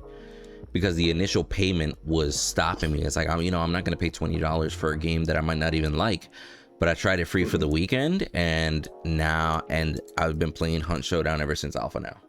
You feel me? Yeah. So I think it's a good move, even though the game might not be ready. It's a good move to try and spike the player base, or at least spike interest without fully releasing to do a free weekend. And yeah, because the thing is this, Fault is still unpolished visually. You know, the aesthetic of the game is not where it needs to be, and that visual aspect turns a lot of people off, so much so that they don't recognize that there's a great skeleton in the game. The systems in the game, the way the characters fight each other and stuff like that. They may overlook that simply because the visuals are not there. But the thing is, they wouldn't spend the $20 to find out. But if they could try it out, yeah. No, who knows? Maybe they'll spend an hour or two this weekend, and then they'll say, you know what? Yeah, visually it's not the best, but it's pretty solid and fun. So, you know, I'll maybe I'll purchase the $20. I don't even think it's that bad visually, to be honest with you. Like, I've bought into early access games that didn't look near close as good as what Fall currently looks, just I to support because I enjoyed it. Games, so I mean. That's what I'm saying. Like, but there's some games that I played it and I was like, I'm gonna be real with you. I'm not vibing with the look of this. I'm not vibing with how like the overall concept is, but I still have Risk of Rain. Mm-hmm. You feel me? Like, it's one of those things. Like, again, like I guess No Man's Sky could be another example. Towards the beginning, it's like I'm gonna be real. Doesn't look that pretty either, but yeah, it's like but it's still fun, right? So the argument could be made that looks aren't everything. I look so much more for a game to just feel right in the way it plays typically. Because visuals can be added. I'd love for it to be pretty and love, Hollow Knight plays probably one of the best games I've had in like the map stuff, but it is beautiful too, and it does help. Like, going back to your little visual pixel things, I do think Fault will get there eventually. Paragon actually did get there in like Gideon's like ult with the like different skins have different effects, etc. The pirate one had a different ult where you'd have like the chains come out and strike people and stuff. So I think Fault will eventually get there. I think that's just not in their playbook at the moment for things to do. It is very good smart avenue for things they can add to like really really nice skins later on. I'll be real with you, to hype off of that. Even just if you sell a particle effect that your character leaves a trail when you walk, like, I'll be real with you, I will be a Richter running around with dollar bills falling off my back. I'm okay with that. Yeah, I would do that shit. And the potential, you can make so many different things. You could just make like footsteps that burn for a little bit once you walk. You could come up with any number of things that people would love to spend money on. And just to wrap up, I think what you guys said supported my point in that I agree. It's not the ugliest game, but I personally care about game mechanics first and foremost and having fun. But there are a lot of people out there that see, this is not the most attractive thing, and then they actually, they judge the book by its cover. Part of the reason why is they're not going to invest $20 to find out. I mean, you know how many negative reviews are probably on Steam by people that paid expecting a fully fledged game, even though it clears as early access, right? People that pay $20, they had a rough experience, they had a bug or whatever it may be, or somebody was super toxic, they just quit the game and immediately left a Steam review. Like, that's rough. I told you this before, Windu. I've spent hundreds of hours in Fault and I don't regret it at all. But the $20 that I spent on that battle pass, it still hurts, dude. It still hurts. But I want to support them, but it's just like it wasn't. It just, again, that's one of those things that execution versus planning. I still think that during the season pass, for example, releasing 2 characters every 2 months, even though they had complications here and there, they still did great as far as pushing out characters in a short time frame in 6 months. You feel me? We got 7 characters in 6 months. That's more. That's a bigger boost than we've seen from other competitors, right? In such a short time frame. Now, were they the most refined characters? That's a different argument to be made. But as far as, hey, let's get these characters working, abilities working, quote unquote working. That was huge. Like, every character that they put out, you can see a small spike in their like player attention coming back. True. It's just it helps the game in every way, in even ways I can think of that it would potentially hurt the game by just releasing heroes. Still helps it. Like, I can still spin it in a way that it's like, it's still a good thing. unpopular opinion, maybe I just think they need more staff, because they've shown us they can do, you know, good production cycle, right? Or at least, you know, like they hit bumps and along the road, but they showed us that they could, you know, push out heroes. They showed us that they could push out skins. They showed us that they're attempting different monetary avenues. For example, the season pass, they got more data, and he's like, hey, maybe we should have added more of this, maybe we should have added more of that. One of the most popular skins in the season pass was the Decker, because she had the glowing staff and stuff like that. Like there, you know, there's little things that they got good feedback off of that. I'm not mad that they tried it. Maybe it wasn't the best result.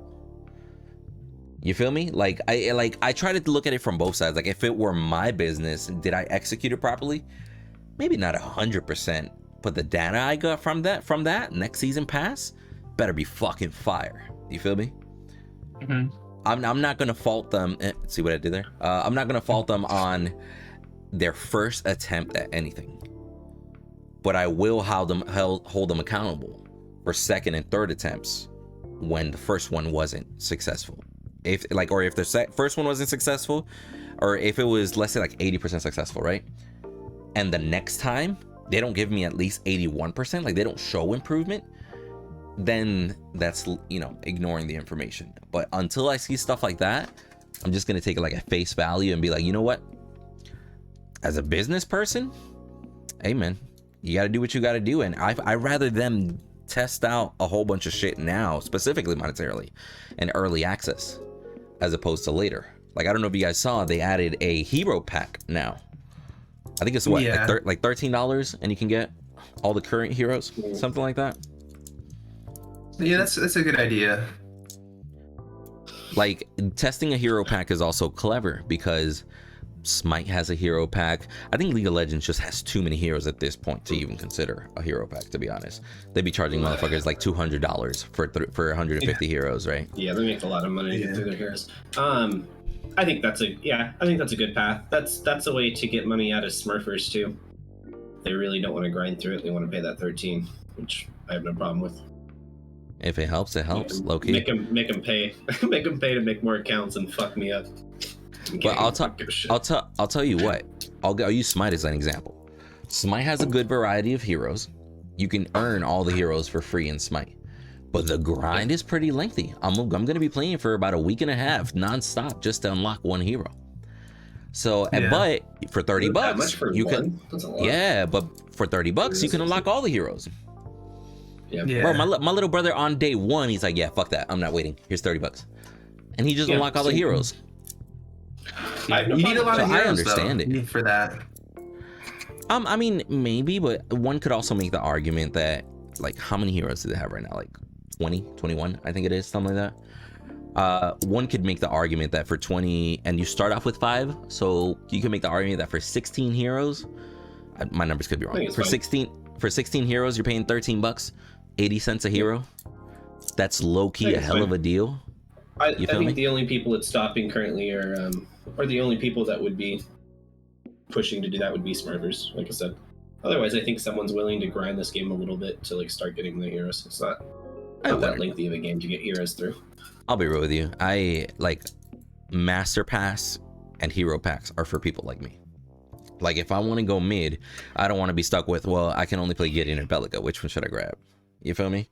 I'm like, no, bro. I want everybody. If I want to go Quang mid, I'm going to go Quang mid.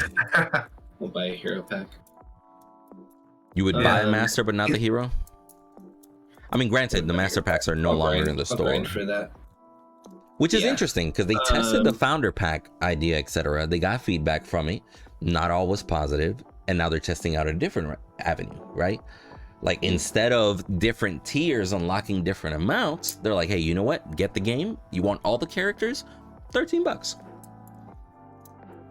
So now that's a different monetization strategy that they're trying. Probably going to try it out for a few months at least. You feel me? Mm-hmm. Yeah.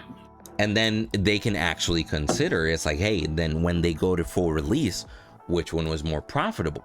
Which one got better results? Which one helped our perception? Because I think that's going to be probably the biggest thing. Not even which one makes us more money. Which one helps perception? Get all the heroes for this much, or have different tiers where you can get different stuff, you feel me? which one makes my company look better is the one that I would care about, because the better my company looks while I'm making money, the more money I'm gonna make, quite frankly. You know where I'm coming from?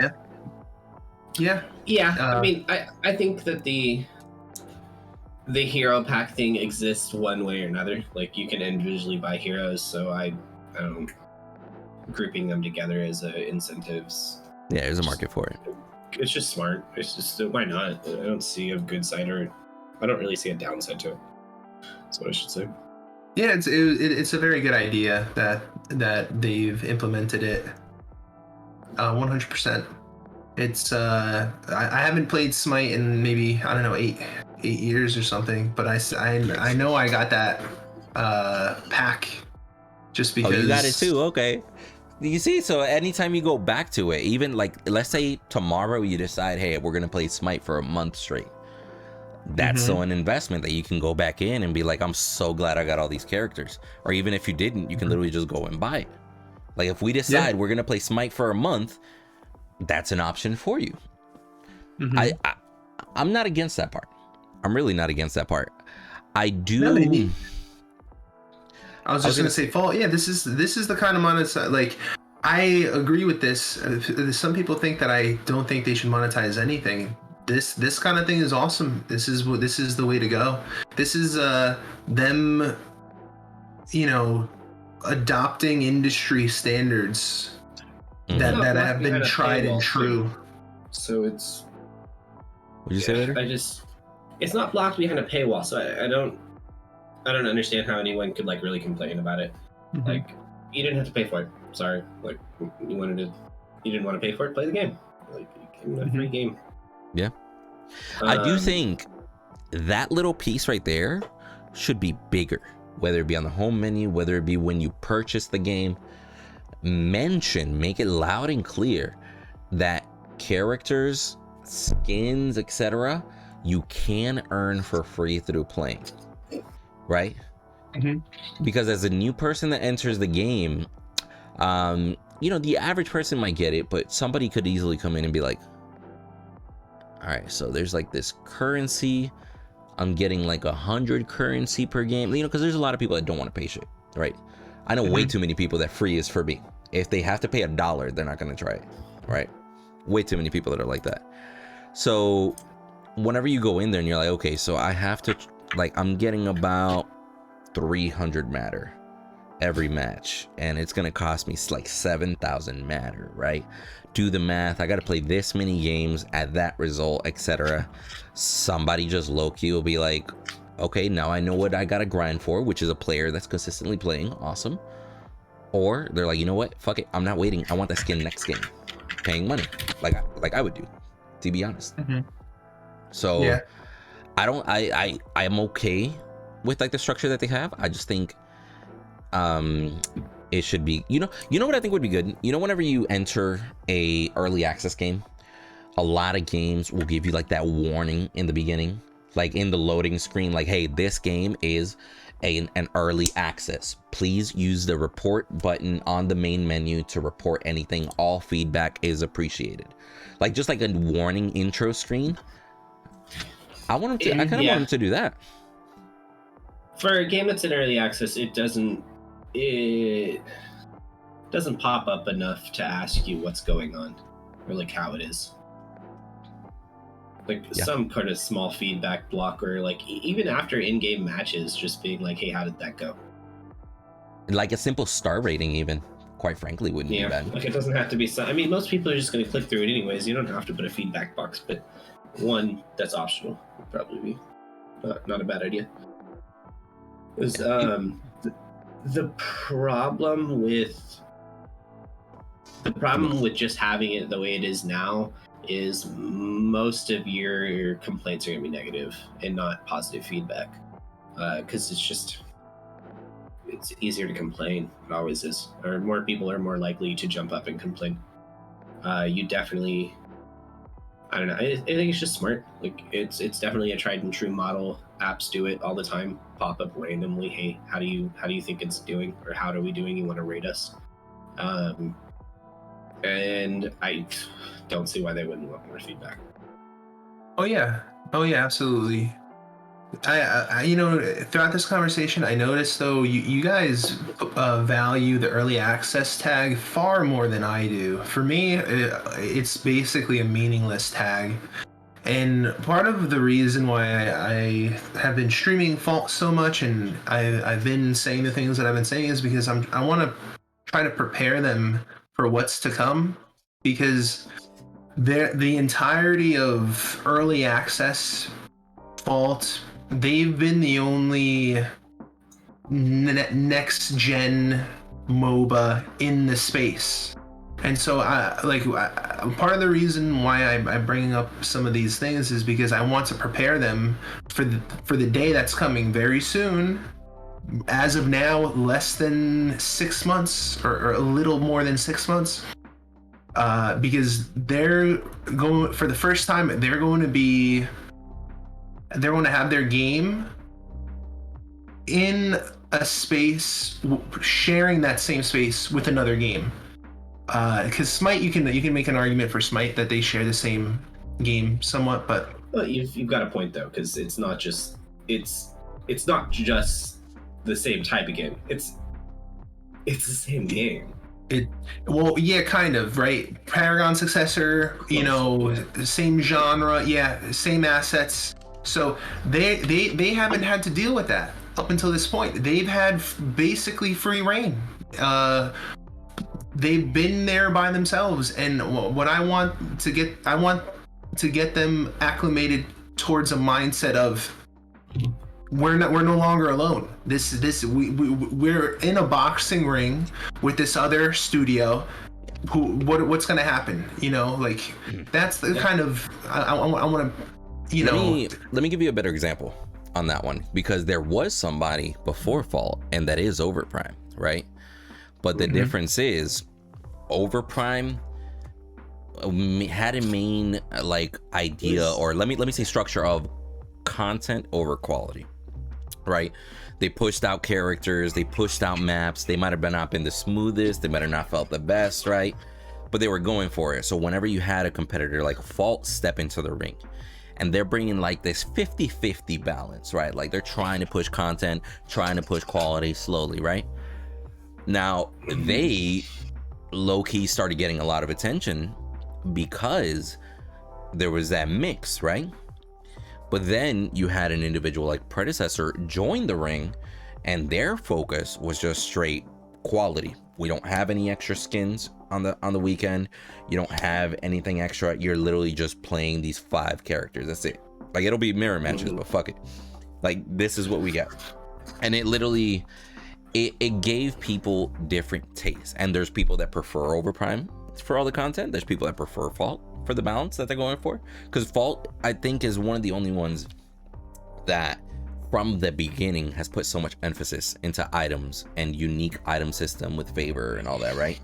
Whereas the Predecessor, it wasn't until their last alpha that after they announced we're working on new items, 100 new items, etc. I got to test some of those items behind closed doors, right? And then they did another alpha weekend with a few of those new items, so people could get more of a taste of what in depth were like, right? But you could easily tell that in Predecessor, it having 100 items wasn't the focus, right? You can tell that in, for example, Overprime, that it wasn't about having the most balanced experience.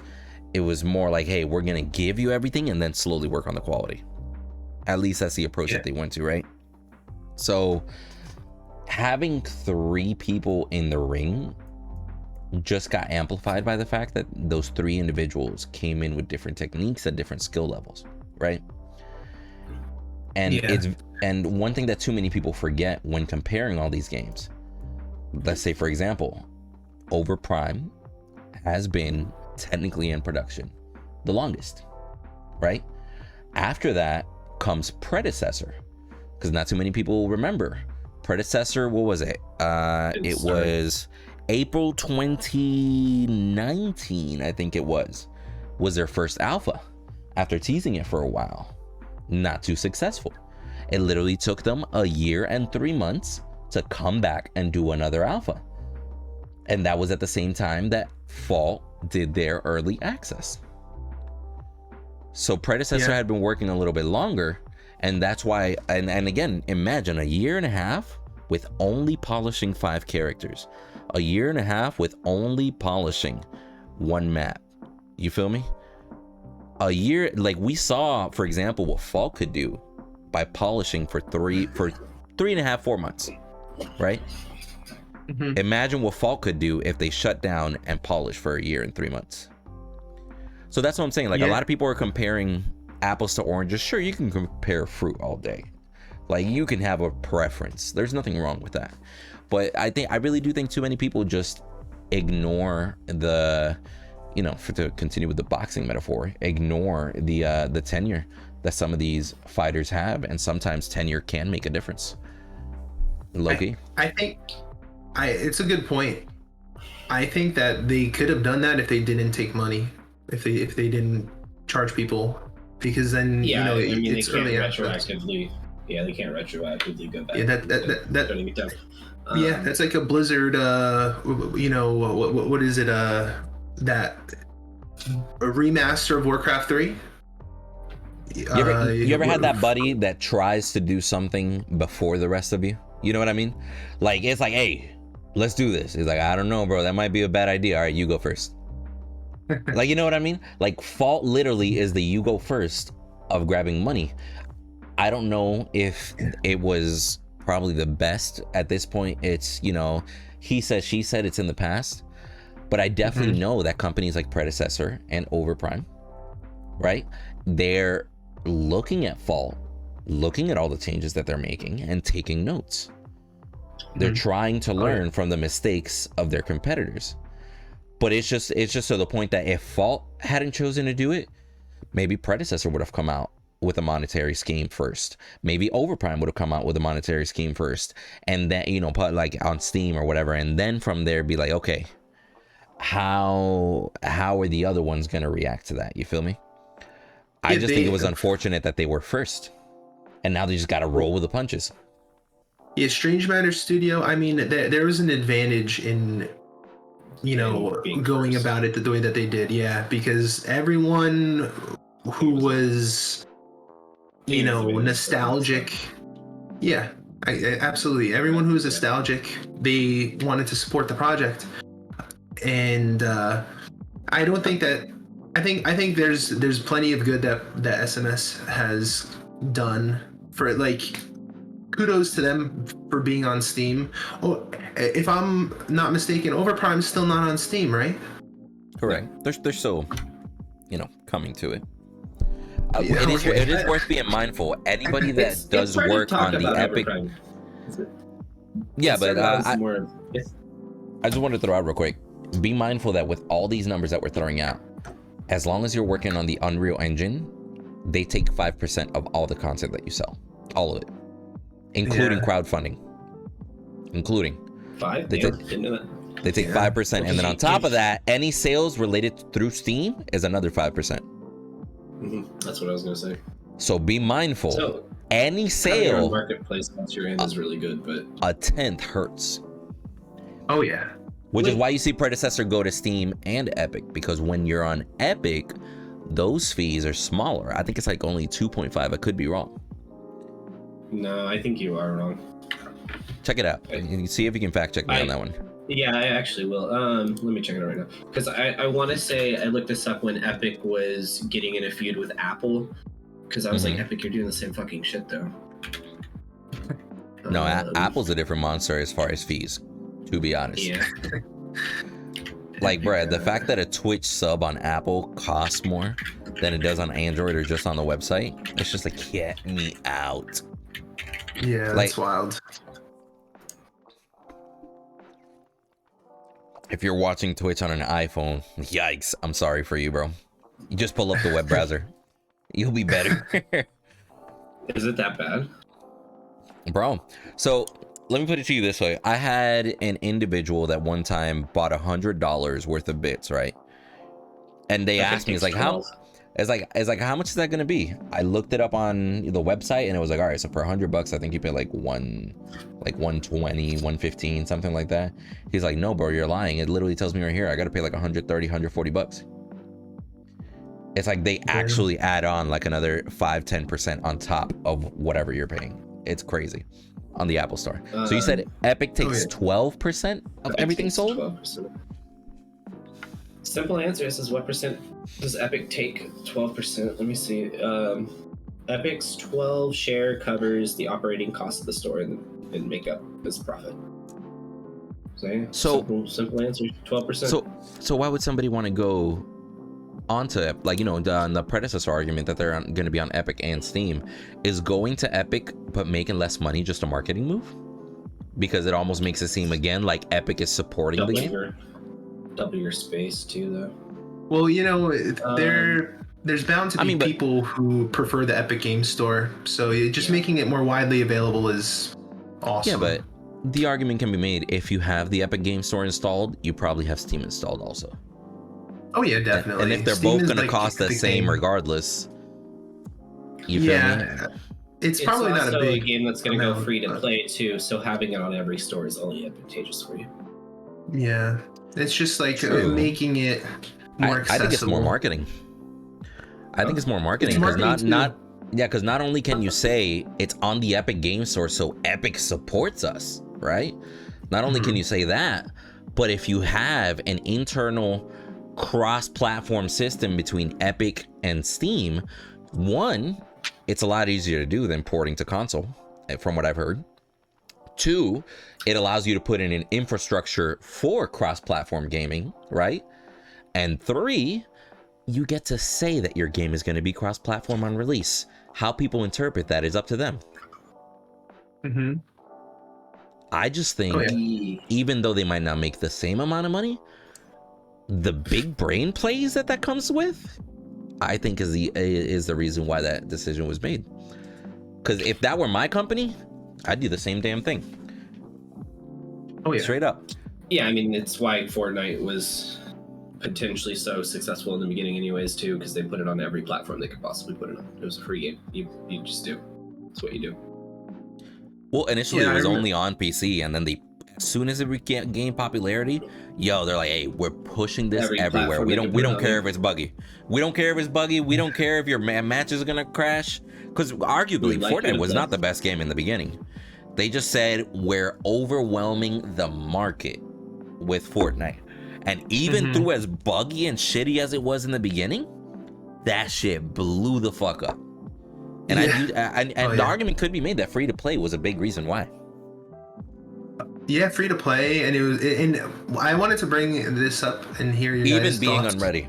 But go ahead. Well, because one of the biggest factors to the success of any of these games, Fault, Predecessor, Overprime, it's going to be the system requirements. And one reason why Fortnite was so successful is because it can run on a very poor PC. And I have the Fault and Pred numbers in front of me, and Pred is far less taxing on the system, which I think is something that Strange Matter is going to have to improve upon as time goes, because it's like, which I'm sure they all will. Yeah, hopefully, because I mean, for example, Fault requires 50 gigs. 50 gigs. As a Pred company. 14. You mean of storage? Of storage, yeah. And that's just that's not even the most important metric, but just to give you an idea of the differences between the two. It's pretty big. Yeah, for having most of your game online, that's an okay amount. I don't think it's too bad. It is a little higher, but companies that are like this get better at their optimization as they go down the line, and you should see that get smaller, and you should see like things like loading times and stuff like that get better. Well, Fault right now is only 38 gigs, worth mentioning. Yeah, because I know that when they started, it took even more, because they wanted to kind of reach a certain level of fidelity, right? And I think you can definitely tell this in Predecessor, and they were smart about this. That's why also their game felt so smooth in the beginning, because you could go into Predecessor, play a game, but not that many people notice is like, hey, the textures on the ground might not look the best. There might be a little bit of grass in like corners or whatever, but there were a lot of portions that were purposefully bare or simple for that reason, to optimize, you know, not a lot of assets have to be loaded, etc., not as taxing. And again, they had a year and a half improving on optimization, because when they first came out, the game looked beautiful, but it literally was to the point where I would left click and a second and a half later my shot would come out. Client server issues, in-game taxing problems. Is like, I'll be real with you, I got a 1080 Ti and I'm at 65 frames type of shit. Yeah. So you can definitely tell that they worked on that. Dicks the like, hey, we want more foliage and stuff, and like the game to look prettier thing. But simpling it down is just better, especially for this company now. It'll help things like the wall clipping. Is it gonna be the prettiest game? No. Like, look at Valorant for that right now too. It's so simple looking, and I think that's what most people complain about the most about it. But it's taking from CS:GO, which was simple. Is there a single fucking green thing on CS:GO map? Like, that's a good point too. Like in Valorant, everything is simple, and they just let the flashiness be the skins. I'm not saying that things can't be flashy though, and then it won't get there. Like, you still have map sprays and stuff like that are kind of cool. Which actually might not be a bad idea in Fault. It'd be kind of cool to mark places randomly. Like a ping system, like, hey, coming from here. Yeah, that would be kind of cool, right? Cool. You go invade someone's jungle and you see their big ass marking on like or like you go invade their jungle, like, and put your fucking shit up on their red and be like, hey bitch, I was here. That'd be funny. I think that'd be a cool game mechanic, to sneak into someone's red and put all your fucking, just as like a nice little like BM kind of thing. You remember the Paragon banners? Like, when you died, when you could put a banner. Yeah, similar, but even like more. You can tag up their jungle and shit. That, like a spray. You imagine that BM? You like you go to your red, like, and you just see a Chimera sticker. Red. It's like, son of a bitch. You're like, that son of a bitch stole my red and fucking just sprayed it all over my jungle. But that's kind of funny. It can get flashy later on. It just needs to figure out where it needs to be and what is, because it still needs to flow good. And that's the thing about CS:GO and about Valorant, is it's simple looking where it needs to be simple, and it still looks nice, and it's complicated where it needs to be complicated. I'm very much for this game looking kind of play-doh and simple if it plays right and it's good, but then you still have problems with wall clipping and stuff like that, and it's not meeting a good middle for me. Okay. And I feel like Predecessor was simpler. So like the foliage stuff and stuff, when people say those comments, it's just really like your game to be simpler and just play a little nicer. And there's things that they overcomplicate. Like, I have a problem with wards, and I know I'm probably not in the majority on this one. I think they need to make their ward placement super simple. I don't think we should be throwing them up on fucking ledges and shit like that. I think you should just take it out. I think you should have a simple optimized pathing for your wards where they need to be certain feet away from a wall, putting them in the middle of the ground, still make them invisible and stuff, but you're making it harder on yourself by giving a disadvantage to range or to non-ranged, which is already going to be inherently a very difficult thing in your game because of your because you have to walk your height and there's so many things to do. Yeah, it's just I don't like that you're making this extra game out of wards. Yeah, whenever they're hard to spot. Some people put them in very obscure places. I basically my method is to just put down a ward and look at the mini map. I like to see it, and you have to turn around. Sometimes it's still clipping through the wall and stuff like that. I just take it away, dude. Just don't let people put it in walls. Don't let people put it near walls. Just take your map design, put in a layout, and be like, all right, like, here's the places where like it literally just will not let you put it. And if they try to put it there, default to the middle of the fucking like area that they were in. Sometimes it can be perfectly hidden. Yeah, Like it can be inside a perfectly hidden wall. inside a wall. Yeah. So I'm just saying, like, take that out. If later on you want to make it and tie it back down to make it simpler and put things like your wards places and stuff like that, but I still don't think it should be allowed to go up on walls and stuff. I think you're giving too much niceness to where you're putting your wards and where vision can be and how vision can be. I think if they simplified that and if they want to go back to it later on, they could, but I definitely think that would be a huge turn in the right direction for one, just ease of ability for people that are new coming into your game, and two, just the like I said, the balance in your game. Like, it's inherently take away some range factors that you just don't want to deal with. That's a weird one, man. Because, like, I'll tell you, like, as a duo lane main, right?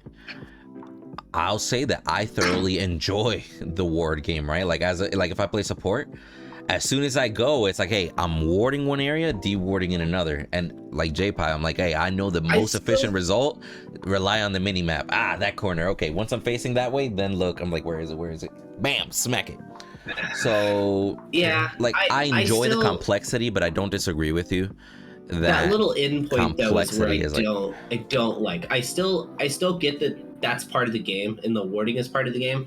I hate the end part of your comment where you're like, I have to physically stop everything I'm doing to find this ward, even though I should know the general area it could be in. Yeah, like it's still a game. It's still like, hey, I need to know where to ward. I need to know what paths, are best to ward at. But I shouldn't be having to look into walls for your fucking shit. I shouldn't be having to look on top of walls for your stuff. I shouldn't be my melee off lane going into my jungle and being like, oh, there's a ward that I can't even fucking get. That's there for the rest of the game. Great, thanks. Which they've worked on it. Those have definitely gotten better, right? Oh, even like, but as an offlaner, there's wards that I will never be able to get though, and that feels bad. And there's no way to fix that unless you make it so you can't put wards on top of obstacles. We'll ward on the offlane. I mean, good. I haven't necessarily ran into a ward that I'm like, okay, that's cheap. I can't reach it. You can put it on top of the walls to prime. Oh, like if a Gideon comes by and puts a ward up there? I mean, you can put it from the bottom? Can you? Any other melee can't do anything about it. Yeah. Just kind of put it up against the wall and it scales? You can put stuff. You can put it on top of the wall. Same way you can put it on top of the wall if you're like up the stairs to mid. Like, you can put it on the other side. It's just, it would take a little complexity out of the ward game, but that's what I'm saying. Like, it's but on top of walls and shit, I'm assuming if it's on top of a wall, it's probably classified as a bug, and it's either something they're not aware of, or maybe, or hopefully working on. You know what I mean? I mean, but like, because it shouldn't be in blue jungle, you can put it on top of that stupid ledge that we talked about. That one I think is fine, but I still don't think it should be allowed. Like, I don't think you should be able to plop it up on top of red's little wall. I don't think you should be able to plop it up on top of blue's little wall. Put it behind blue, or put it on the other side of blue. That's fine. It's just, I guess the stairs would be a little bit of an issue there too. But I was about to say, any place that has stairs, they need to put an overlay on their map for warding and just make it simpler. I think later on they can pull it back and decide where they want to do it and stuff. But especially for new player bases coming in and stuff, your ward, like I said, they just have such an issue. Not them, but this game type in general is going to have an issue balancing ranged and non-ranged melee. And this is something that's simple and can just be simplified to fix it. It's not going to fix that issue in general, but it is going to fix the disparity between the two while warding.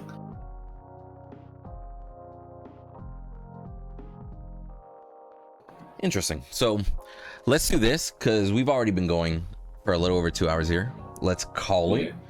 I'd say the conversation as far as progression has been good, because a lot of people don't understand that a lot of these, like for example this video, we each have our varying opinions, right?